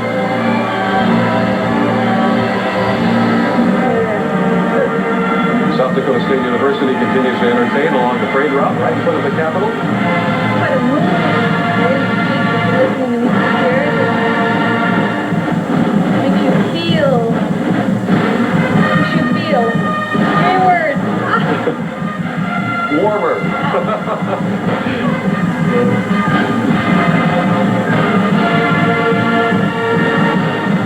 A lot of activities are coming up through the afternoon.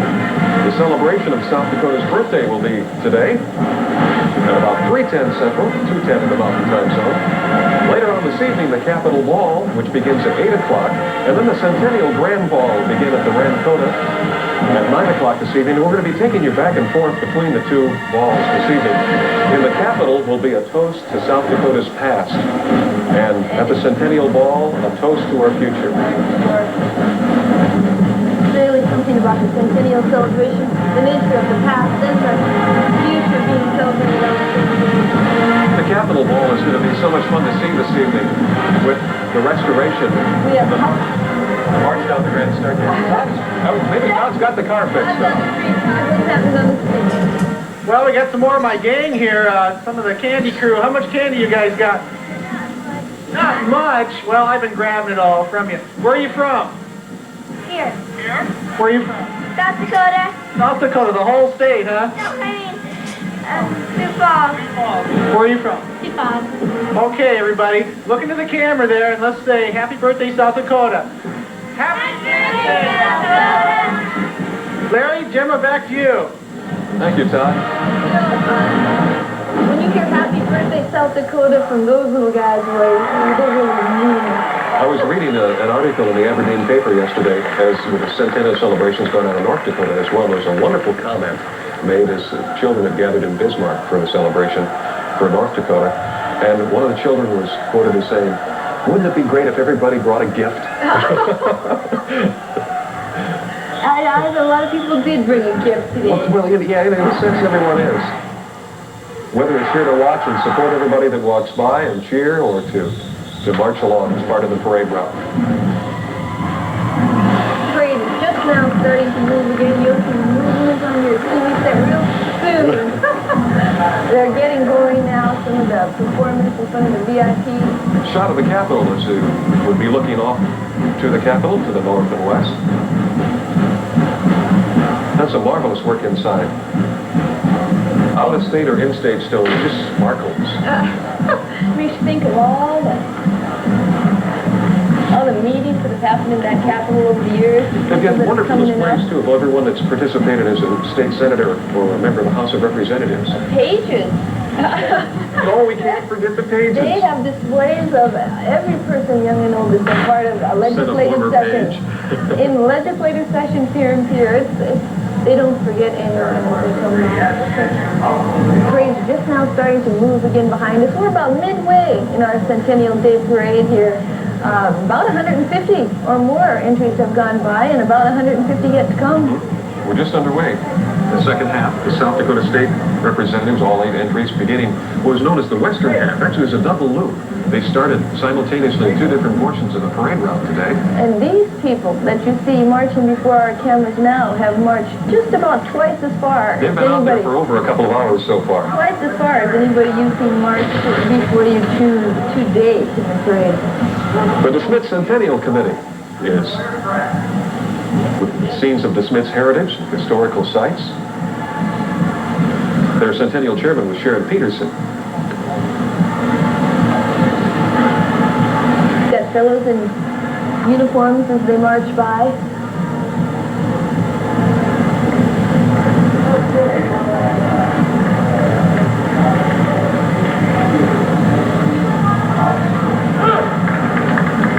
Got members of the Chamber of Commerce from Wagner. Also, Vivian is represented, and Reliance, not too far. Coming up. About a 35, 40-mile drive today, but Coming up in the second section of the parade.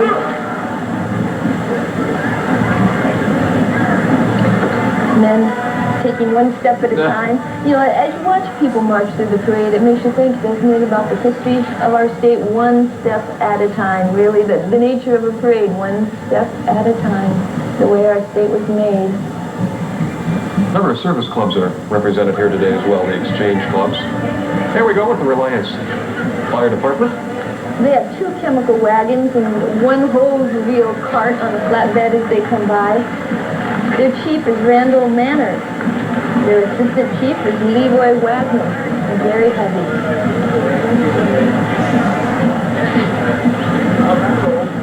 Important men in the community, the men who choose to stand and go fight a fire when you need it. Especially the volunteer fire departments. I think that's what's so amazing. And boy, are they fast and dedicated. They come when they're called. That day or night, anyone who's ever had their help appreciates them in a great way. The Reliance Fire Department going by. Firefighting equipment has changed quite a little too, hasn't it, for the looks there? And we want to say a wave from everyone at the Centennial Parade of the Century from Vivian. The Vivian train here, the miniature train painted red, white, and blue as it's coming by.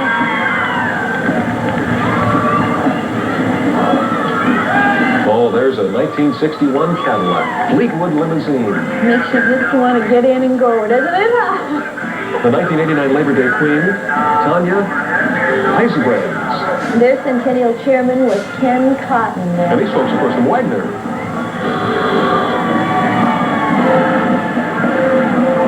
The Drum and Bugle Corps from the 7th Cavalry, Rapid City, coming up this street.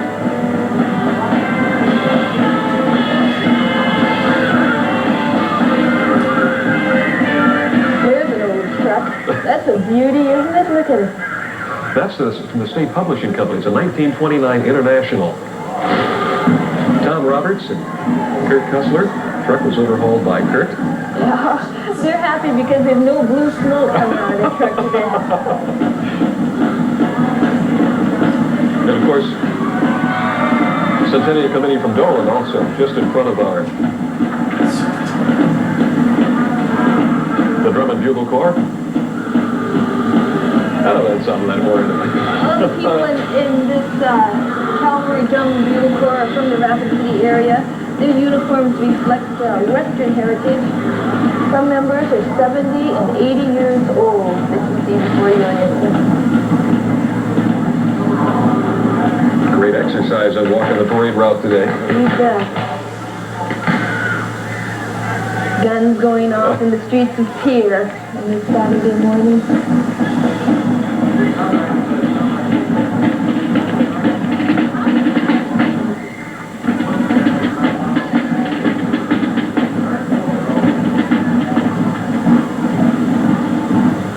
Back onto the parade route we go with Ginger and Todd. All right, now the parade's been going now, Todd, for about an hour and a half. Have you got much candy? Well, I've been giving most of it away, actually. But I did get a flag, and they said it's only going to little guys, so... but I got one nonetheless. Well, I've got 5 pieces of candy. I ate 2 of them, so I'm going to share some with me? Here. There you go. The parade is wonderful. The weather really is just beautiful. Right. It's been a great parade. I think the best parade I've ever seen. And, I've seen some parades. Yeah. It's been a great day. It really has. And there's a lot more to come, so of course, stay with us. Back to Larry and Gemma. Thank you, Ginger and Todd. Giving you glimpses throughout the second half of the parade. Not only some of the participants, but some of those here to watch. The Parade of the Century. There we have a National College representatives are going by. There's our former Attorney General Mark Meyer-Henry and our Attorney General Roger Tellington coming by, greeting South Dakota. Look like 2 gentlemen there, don't they? Waving to the crowd. Hello. Former Attorney Generals as well. Phil Sanders and Parnell Donahue. Gordon Midland. Miss South Dakota Teen USA, also coming along in our parade. People from Vivian, South Dakota.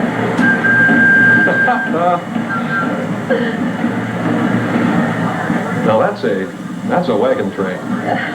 That's a beautiful face. I bet they're having fun, aren't they?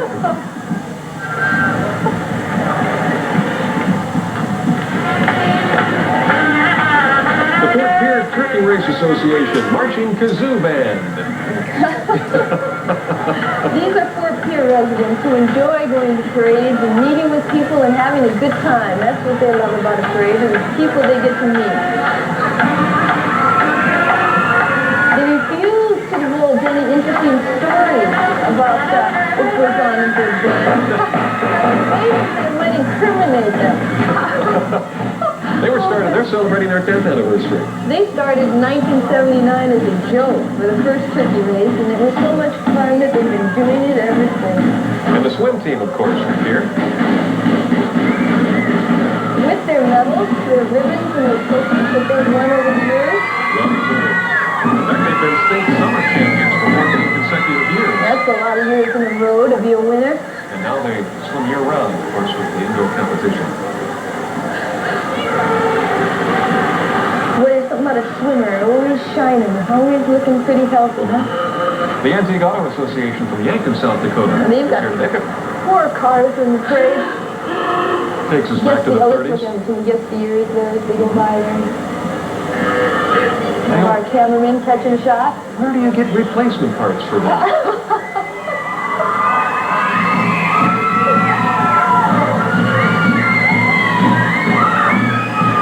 Well, there's a guy that looks the part, doesn't he? Look at that beard.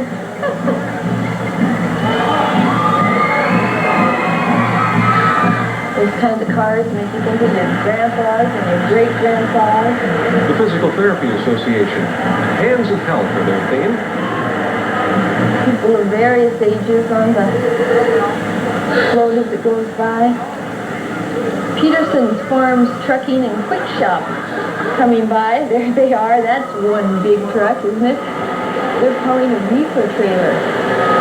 It's the sort of parade entry you want to be just behind and not in front of. Derek Peterson and Tori Madner. We break for marching bands. The bumper sticker says.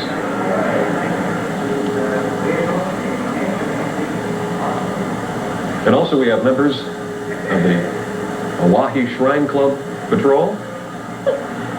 Members of the Oahe Shrine Club represent all the shrine temples in South Dakota. The flags that they're carrying are made from countries that have come from Masonic lodges around. And are representatives from a number of the area businesses as well. The Woodman Accident and Life Company. There's a kid getting a piece of candy. Yeah, I don't want to let that get away. There's a huge ice cream cone we saw coming down the street there. I bet he's... That's the Capital Dairy Queen, Curly. Curly's 10 feet tall. There it is. It's a good thing it's not a hot day. We have a giant puddle of ice cream. They got an appropriate smile. It's about an ice cream cone that makes you smile. Always does. And again, a look at the representatives of the Oahe Shrine Club.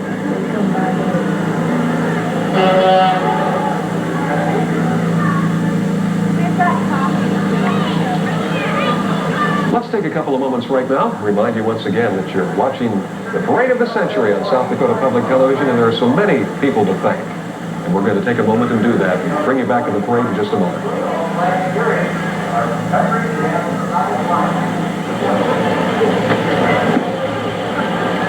Celebrating the century, this is the South Dakota Public Television Network.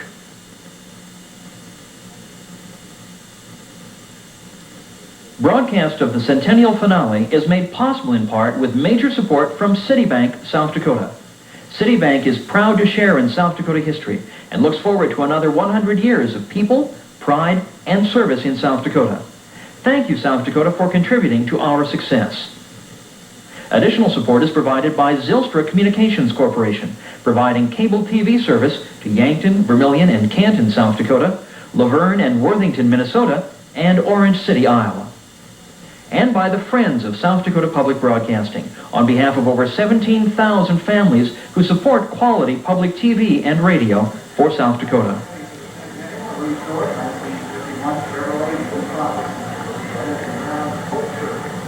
Welcome back to Pierre, South Dakota. We're just on the street right in front of the Capitol building. Nice, Parade of the Century. Nice shot of the Capitol there through the trees. A lot of people on the streets in front of the Capitol. You can see that the parade is just now starting to move again. And we're here with just a fraction of them. They're lined up like this all around. We have a people from Armour coming by, Armour, South Dakota. It still has a Carnegie Library in town in Armour. Also from the Lennox Centennial Committee as well. It's one of those beautiful restored automobiles. We've got Ginger Thompson down on the street. Ginger? And right now, Russell and Joanne Keaton are joining me, and they've been watching the parade this morning. First of all, before I ask your comments about the parade, tell us a little bit about yourself, where you're from, what you do. Okay, I'm Russell Keaton. I'm with the South Dakota Military Academy. I'm the operations officer there. And full-time job, I'm the training administrator for the South Dakota Guard. Okay, and Joanne? I'm a housewife. Okay. Good. What do you think of the parade so far? It's great. It's one of the nicest things that I've seen in 100 years. So, no, it's been fun this morning. We got up early and drove down, and it's been well worth it. It's a little cool here today, but it's fun. Okay. And you're planning to stay throughout the entire day and attend all of the festivities? Yes, we came down to go to the balls, so we're going to go there, and we brought our children down. Joey, he's running around here somewhere today, but it's really been a good day. Good. Well, of course, we'll be broadcasting the balls later on, so you'll see us there, and maybe you'll even see Russell and Joanne Keaton there. Now back to Larry and Gemma. Thank you, Ginger. And we got a guy handing out candy. Look at that, man. Oh, that's either Larry or Vince, the crash dummies. They say, buckle up. Drive carefully. Giving candy out to the kids on the streets in Pierre. You've had representatives from Oneida Centennial Committee once again with their 1940 Oldsmobile. There was a beautiful red convertible that went by. What happened, Larry? See, there's Larry and Vince's. That's what happens when you don't buckle your seatbelts and don't drive carefully. Those are a couple of characters. Remind you to buckle up there. Nursing, 100 years of care in South Dakota. A nurse is a very important person if you've ever needed one, you know. We have a beautiful young lady going by and waving to the crowd. The Snow Queen Festival representative, the 1989 Snow Queen, and 89 Junior Snow Queen. And court princesses. They really are beautiful. I can look at the smiles on their faces.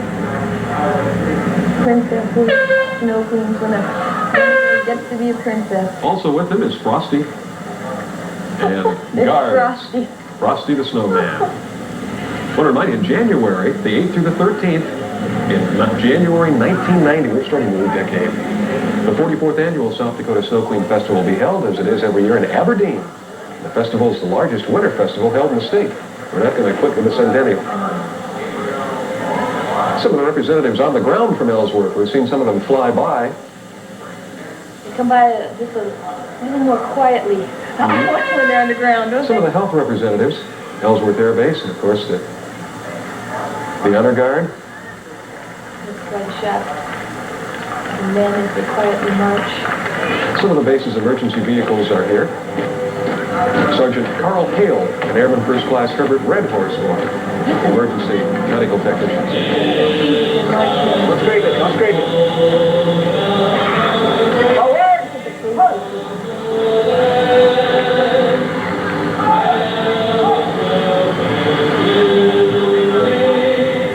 Here we have Alan Schramm, Bob Schultz, Dean Bob, and Diane Button.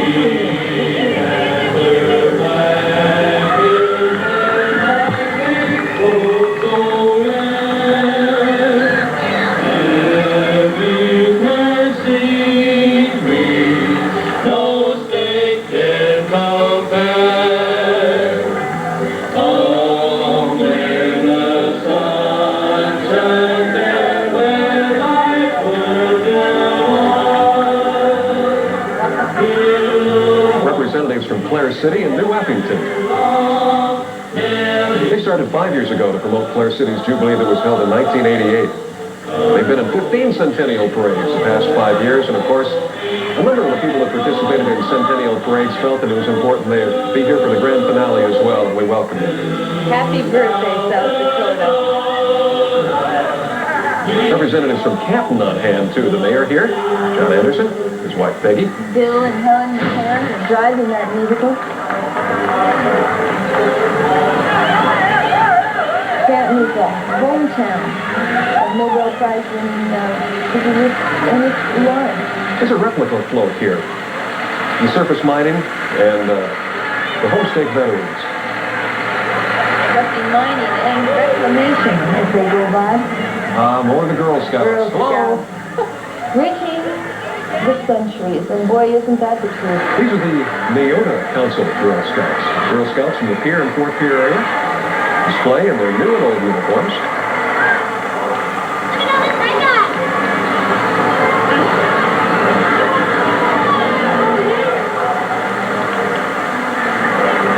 Bridging the centuries, that's a good theme. Isn't it? And it's For the young lady from grandma to little girl and Girl Scouts continuing on. hello to the Olsen family and the Olsen pioneers. There we go. That's riding a horse. Now that's the way to ride, Larry. Yeah, That's the way you start, anyways. Everyone on the float is related to each other. Brothers, sisters, and cousins.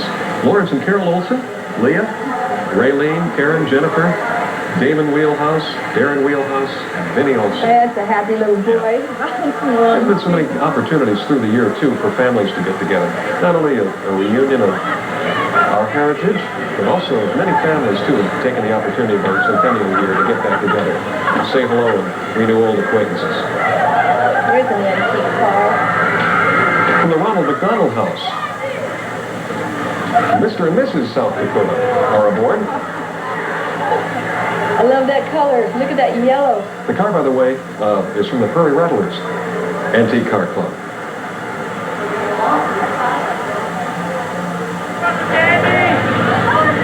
Sunshine Kristen Steel. Quick look ahead.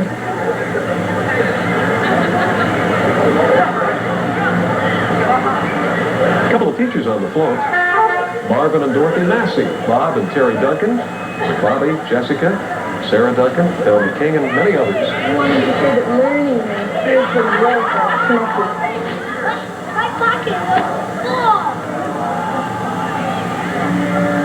We've got Todd down on the street. Todd, what's happening on the street? I think he's looking for more candy. Yeah, we have some more of the gang here, and they're tossing out candy, so it's kind of hard to keep their attention. You guys were in the Pierre High School marching band. We saw you just a little bit ago. Is it a pretty long route? Yeah. Are you tired? No. And I understand you've actually watched us on television a little bit this morning. Yeah. Are we looking okay? Are we doing okay? Yeah. Okay, now you came up to me and said you wanted to be interviewed on television, okay? What do you want to say to South Dakota? This is going all across North America, so choose your words carefully. Hi, Mom! What else can you say? Hey, it's a good time here on the streets of Pierre. Great floats, great kids. Thanks for marching along, and back to Larry and Gemma. Thanks, Todd. Rock solid leadership for South Dakota communities. We must be talking about the FFA. They utilized the model of Mount Rushmore. That was pretty real. Look at that. Pretty realistic looking. You're a chairperson. There's Draper, Vivian, Fresho, and Myrtle in that red convertible. Waving in the crowd here. Seems like we got guns going off, Larry. Or fireworks. You know, they had talked about doing a fireworks display as part of the Centennial, but there were just so many things. I mean, for the finale, they decided, well, let's go with what we have. And they've done a magnificent job with the parade. We've got representatives from every corner of the state, and so many wonderful organizations as well. Keep South Dakota green. Keep South Dakota green float there. A little reminder from the Game Fish and Parks Department. Live trees on the float as it goes by. Smokey the Bear and Woodsy Owl all reminding you. Planting trees was a theme that was promoted by the President's visit a month and a half ago, and it's also the theme, planting trees with global relief. R-E-L-E-A-F. Relief. Farmer's Elevator float. Celebrating an anniversary, too, as well. 66 years strong. Doing a replica of an elevator there as it comes by. All of South Dakota. On the float is Carpenter Leg Quillhorse, who built the float. General Manager Jerry Brooks. Now, you imagine this, the size of that on the flatbed, you see, that's 6/10 of an inch. Equals a foot to scale. when Lake Oahe was filled, you know, the town got moved 1 mile, and so did the elevator. And there, still today, there's a beautiful antique car going by. 1921 Ford Model T. Gene and Wanda Becky aboard. No radiator problems there. Where you get to see a little bit of the human movement that happens when you're a camera person looking for the shot There we go. there.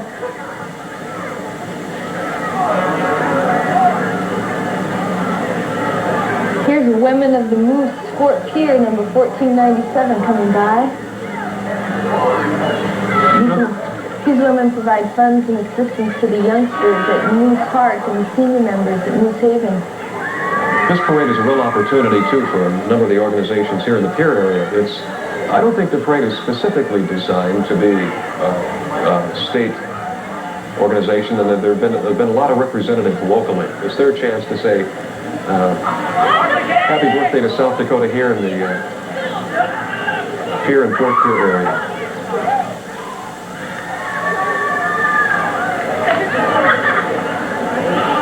The Federation of Women's Club, Hot Springs. I have a scale model there coming by.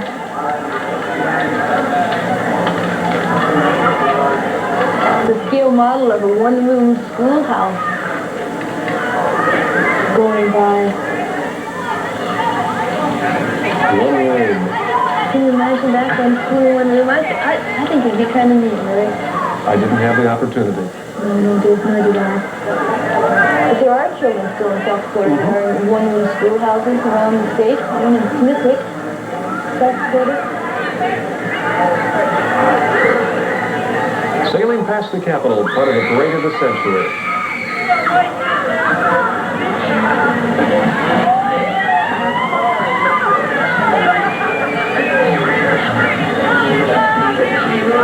The Square Dance Association. Part of the bands have gone by and it's gone down to people and kind of the human cheering and greeting that's happening in the streets of here. There you see LA to get it into the feeling. Oh, here we have square dancers coming by.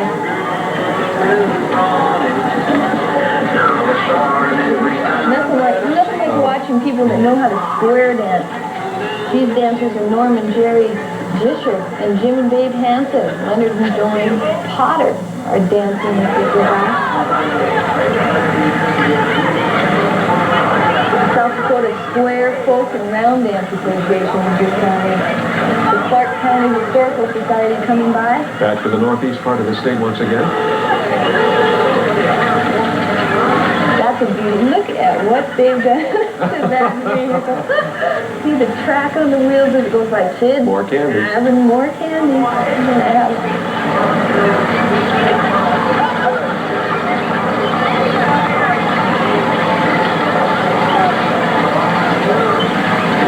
They need that in a few months to get out of my driveway. Yeah. That should plow through the snow that's ahead. With that's for sure. From one of the fine banking institutions. Happy birthday to South Dakota.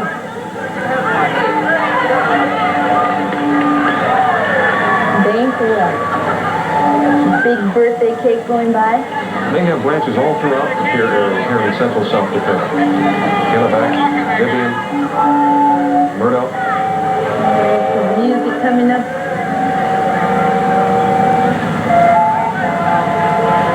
South Dakota Centennial flags coming by. And a welcome to the Gettysburg Fire Department.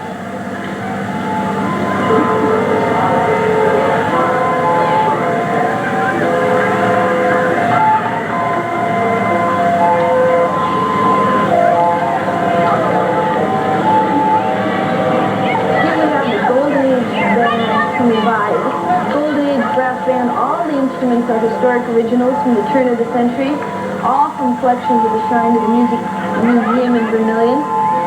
And the music that those people were playing all comes from the archives of the museum. Costuming is authentic. What's that remind you of, the sound of a calliope? There's a circus in town. Canton, South Dakota. Chamber of Commerce in Canton going by. Pretty far east Hastings, South Dakota. I Right live just along a few miles away. I've got to wave to some friends as they go by. Real close to the South Dakota border, eastern edge of our state. There's some beautiful cars there.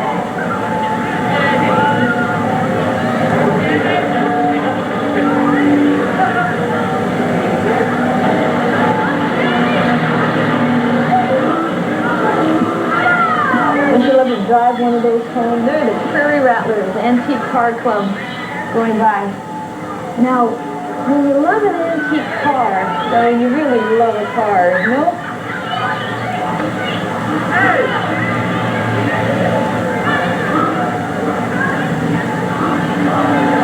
20 cars in all in the Prairie Rattlers group in their Parade of the Century parade today.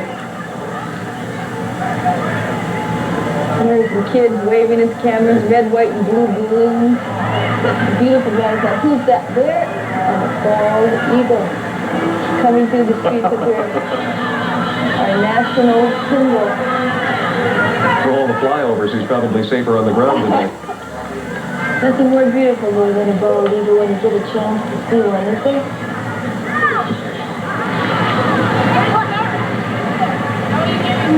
There's a wide shot of the parade, you can see.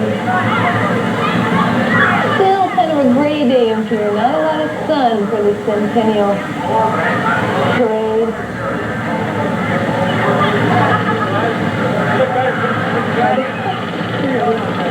Some of the vehicles are also from the South Dakota Antique Auto Club Association.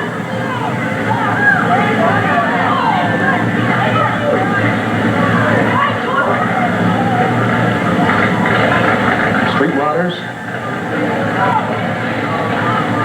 There's a group dedicated to their cars.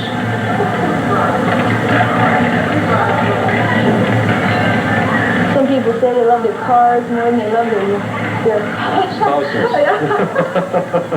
Right. Let's be fair.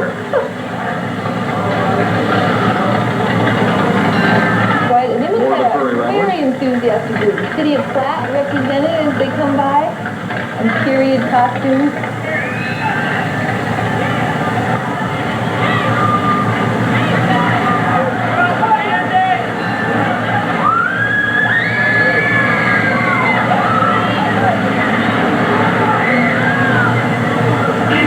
South Dakota pageant board with Miss South Dakota, 1989. Dawn Delight Strunk on board. Who's Dawn Strunk? She's beautiful, isn't she? Kissing, blowing kisses to the crowd.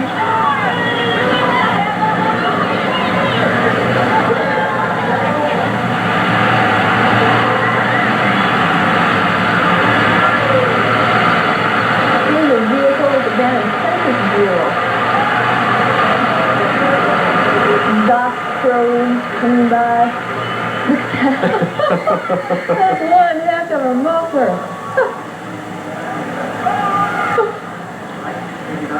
You know, one thing about a parade, everybody gets to be creative, express themselves in their own way. Here's the U.S. Census Bureau float here. Vehicle with a banner and Census Bureau representatives on board, encouraging everyone to participate in 1990. That'll be the bicentennial of the first census.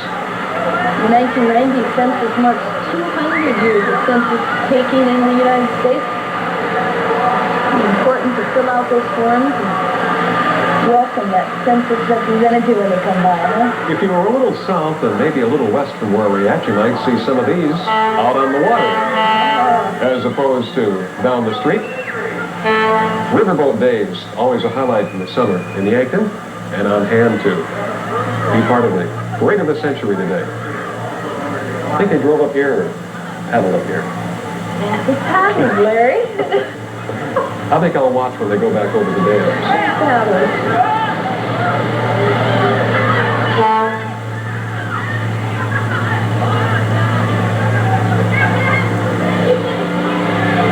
Long back in the room. Horses with red and South Dakota Funeral Directors Association coming by. Horse-drawn hearse, then pulled by two hackney driving horses. The driver is Wes Wendell here coming by. Boy, The first funeral directors were actually cabinet makers, you know. They had the skills to make nicer caskets. From carpenter to casket making, huh? That's good. It gives you a strange feeling, doesn't it? You see that coming to the streets of this parade? See the horses' hooves?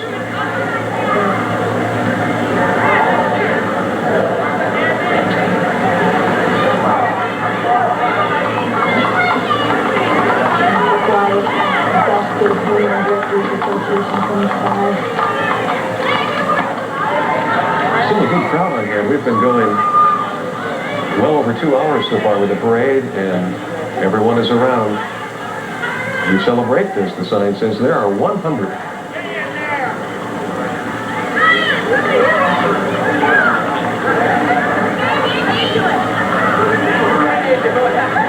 It's the heart of America displayed on South Dakota's motor vehicle license plate. The state agency, Department of Revenue, has that plate.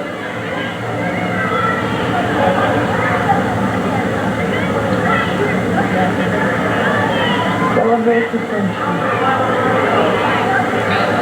Hard at work, even on Saturday, in the office. Those are beautiful old tires on that vehicle. Old, it almost looks like wooden spokes. Always waving to the crowd in the parade. Well, who's that? It's Uncle Sam.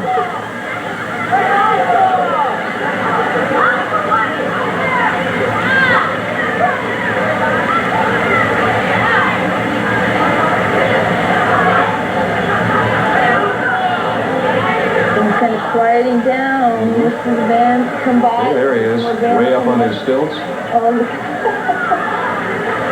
Oh, the shot, the trees. He looks like the real thing. Well, some people will do anything to get a good view of the parade.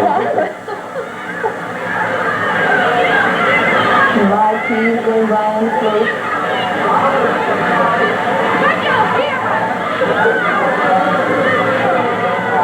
Auction land.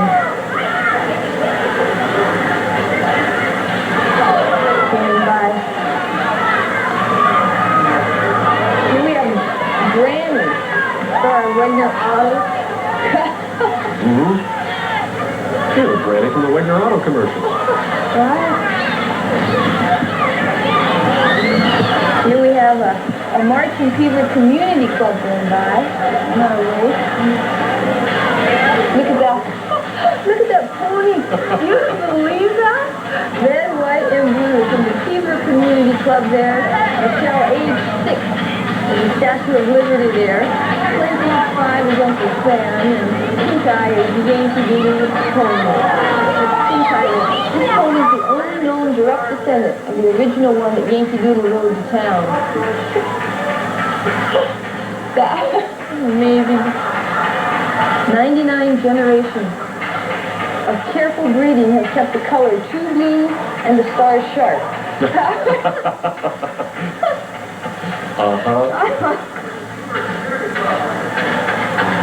Never seen anything like it. It was here at the Parade of the Century. And tucked in between Parker and Lennox is Chancellor, representative of the fire department on here. 1903. Listen to that sound. Is that? A horse-drawn fire engine. Actually, as they're going along, that's their pump. They're actually pumping along.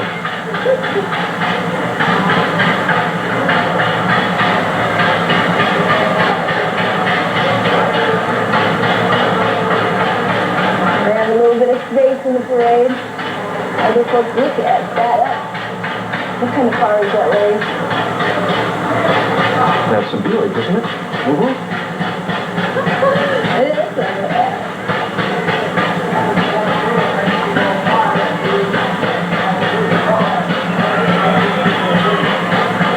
Newell coming by, representing wool capital of South Dakota.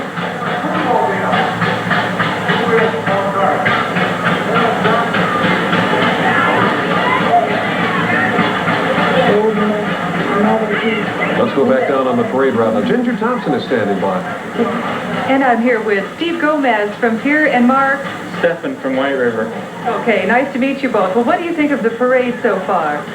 I think it's great. I've never seen anything as spectacular as this before.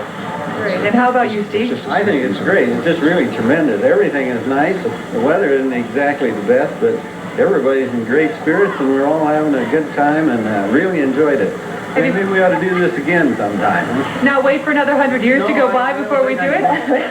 Can you figure out why we have bugs around here? Now, it's November 4th. We're not supposed to have that many bugs, are we? You noticed it too? Yeah, I've ate a couple myself, but there is some around. You'd think after a couple of freezes we've had, there wouldn't be any around. But the weather is kind of bad, but not that bad. And everybody's so happy. I'm sure glad to see everybody from various towns in here, and hope you enjoy it.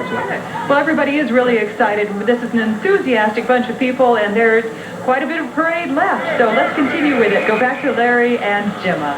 Thank you, Ginger. We've had the Office of School and Public Lands go by, the Fort Pierre Livestock Auction coming by right now. People from the Corcoff Rodeo. The rodeo company. Jim Carroll, Tim, Misty, Jamie Green, and Steve Miller involved in that. Glorious to see it go by. They're the stock contractors who furnish stock for the 4-H and high school, college, and professional rodeos. And quite a few young people across South Dakota. 4-H means a lot to them and their opportunities to grow and learn. South Dakota. And that's the Terracotta. Horse is actually in the chute on the float. That's really amazing. I think it's a little more tame variety Here than we comes might the Mounted Lariat Riding Club.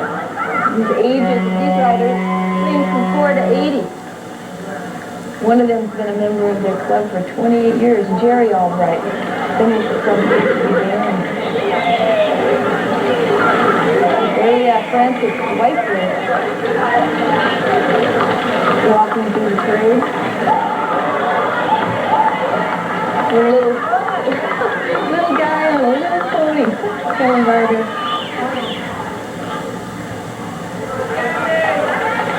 Oh, that's a beautiful horse and cart. The horse giving him a little bit of trouble, wondering about all the people lined up along the way. The Palomino and Outrider there as they go by.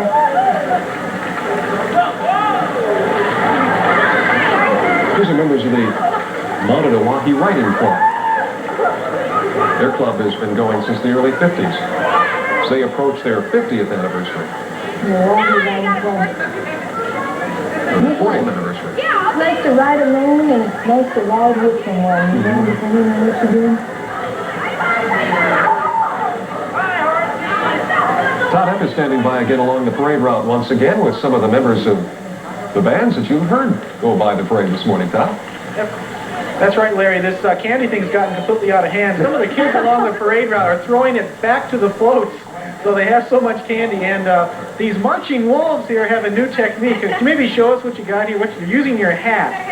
There's candy in it. You can see that they're using their hats, they're using their heads to gather candy. So some innovative candy gathering going on here at the parade in Pierre. Thanks a lot, gals. Appreciate it. Larry, Gemma, back to you. Sorry, no candy.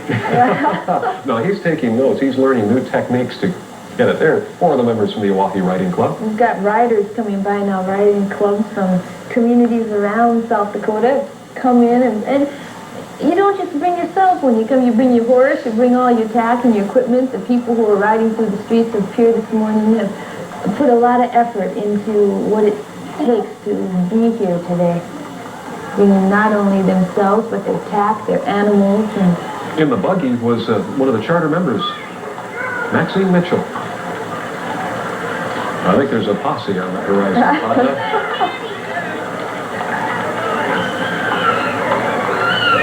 There's nothing like riding on the trail in South Dakota. You know, I do a lot of that, riding on the trail. And these are people that you meet if you're ever out there, coming from Flat, South Dakota.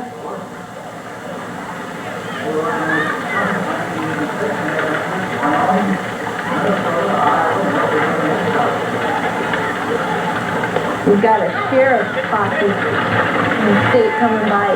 Hughes in Stanley County. They're the only posse in the entire state that actually comes. their work on horseback? Isn't that a wonderful sound? Yeah. No wagons? Coming up to the parade.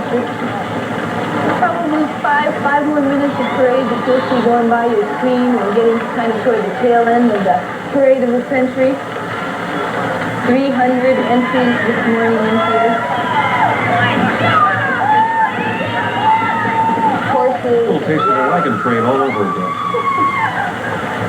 Now, this is the West River wagon train. Now, there really was a difference between the West River and the East River, just in the sense of community. I said before, this West River wagon train really has a close place in my heart because my father was on it for the entire way, and, you know, listening to the tales Dad brought back to the wagon train, these guys told stories around the campfire at night, I'll tell you. And they went a long way. More members of the wagon train? They made the most noise, too, at the State Fair, the West River. Whooped and hollered.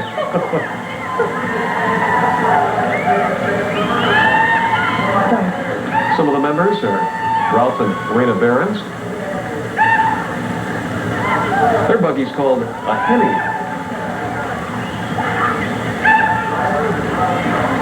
The turn of the century doctor's buggy.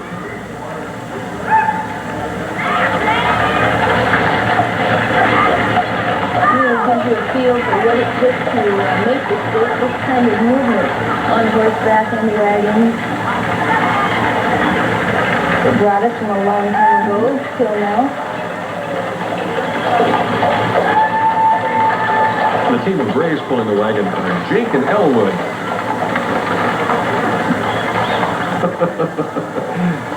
Very important. They were part of the East River wagon train. That Bud Livermore wagon, that big that just went by, he was the scout for the West River wagon train. This is probably one of the last times this group of people will ride together. I bet it's a pretty sentimental feeling they have as they come to the streets. And there's a little guy that'll probably be riding the next Centennial wagon train. I guess it's nice to see because I think when the two trains finally met in Huron at the State Fair that it made it somewhat new again. It's to all of our good fortune, so many of the members that were in the East and West River wagon trains have chose to come out and be in the final segment of the Parade of the Century today. Well, a lot of South Dakota is celebrating the Centennial this year, meant greeting this wagon train as it came through their towns. Not only the individual celebrations that our communities had, but the wagon train, you know, was a Centennial celebration as they went through every town. Almost without exception, the communities came up with a big meal and a big celebration as these guys rode into town. Here we have Wallace Graham. He was a participant in the West River wagon train. I had a chance to see it on the first day, overlooking the bluff east of the lane as they came up. What did it look like? Oh, it was amazing. Did it feel like... just made the highway and the fences disappear. They would have been 100 years ago. Chad Addison, Richard Electric, Bob McCormick all riding by, the members of the West River wagon train. Oh, look, now that, riding.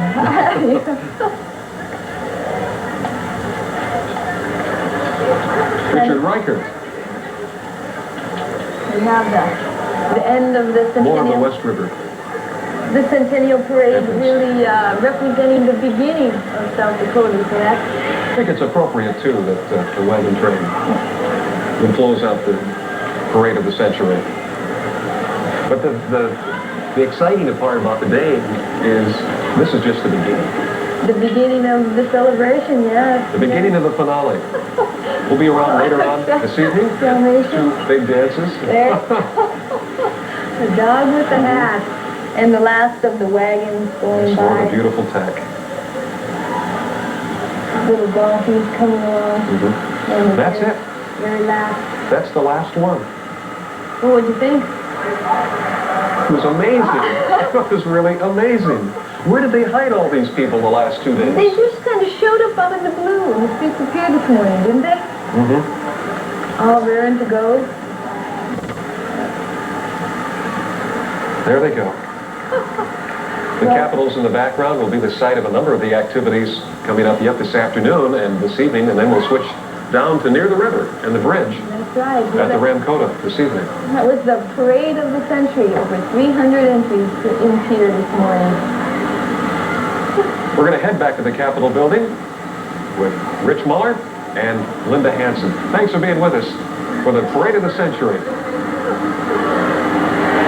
Thank you to all of you for being with us for the Parade of the Century. We're back here in the headquarters for this celebration of a century, and what a wonderful display of pageantry and originality, South Dakota style.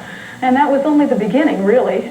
You can catch up now on all the events that have happened this past year through the afternoon, as we are going to be interviewing some folk. And I guess looking back at the parade, I have to say, as having been an equestrian, I am most taken with the gorgeous horse flesh that we saw this morning. I can't help but mention that. I mean, maybe you'll talk about some of the other flesh, but the horse flesh to me was really outstanding. And of course, I love the bands too. I can't say enough about all the great kids that came all this way to celebrate the century with us. What was your favorite?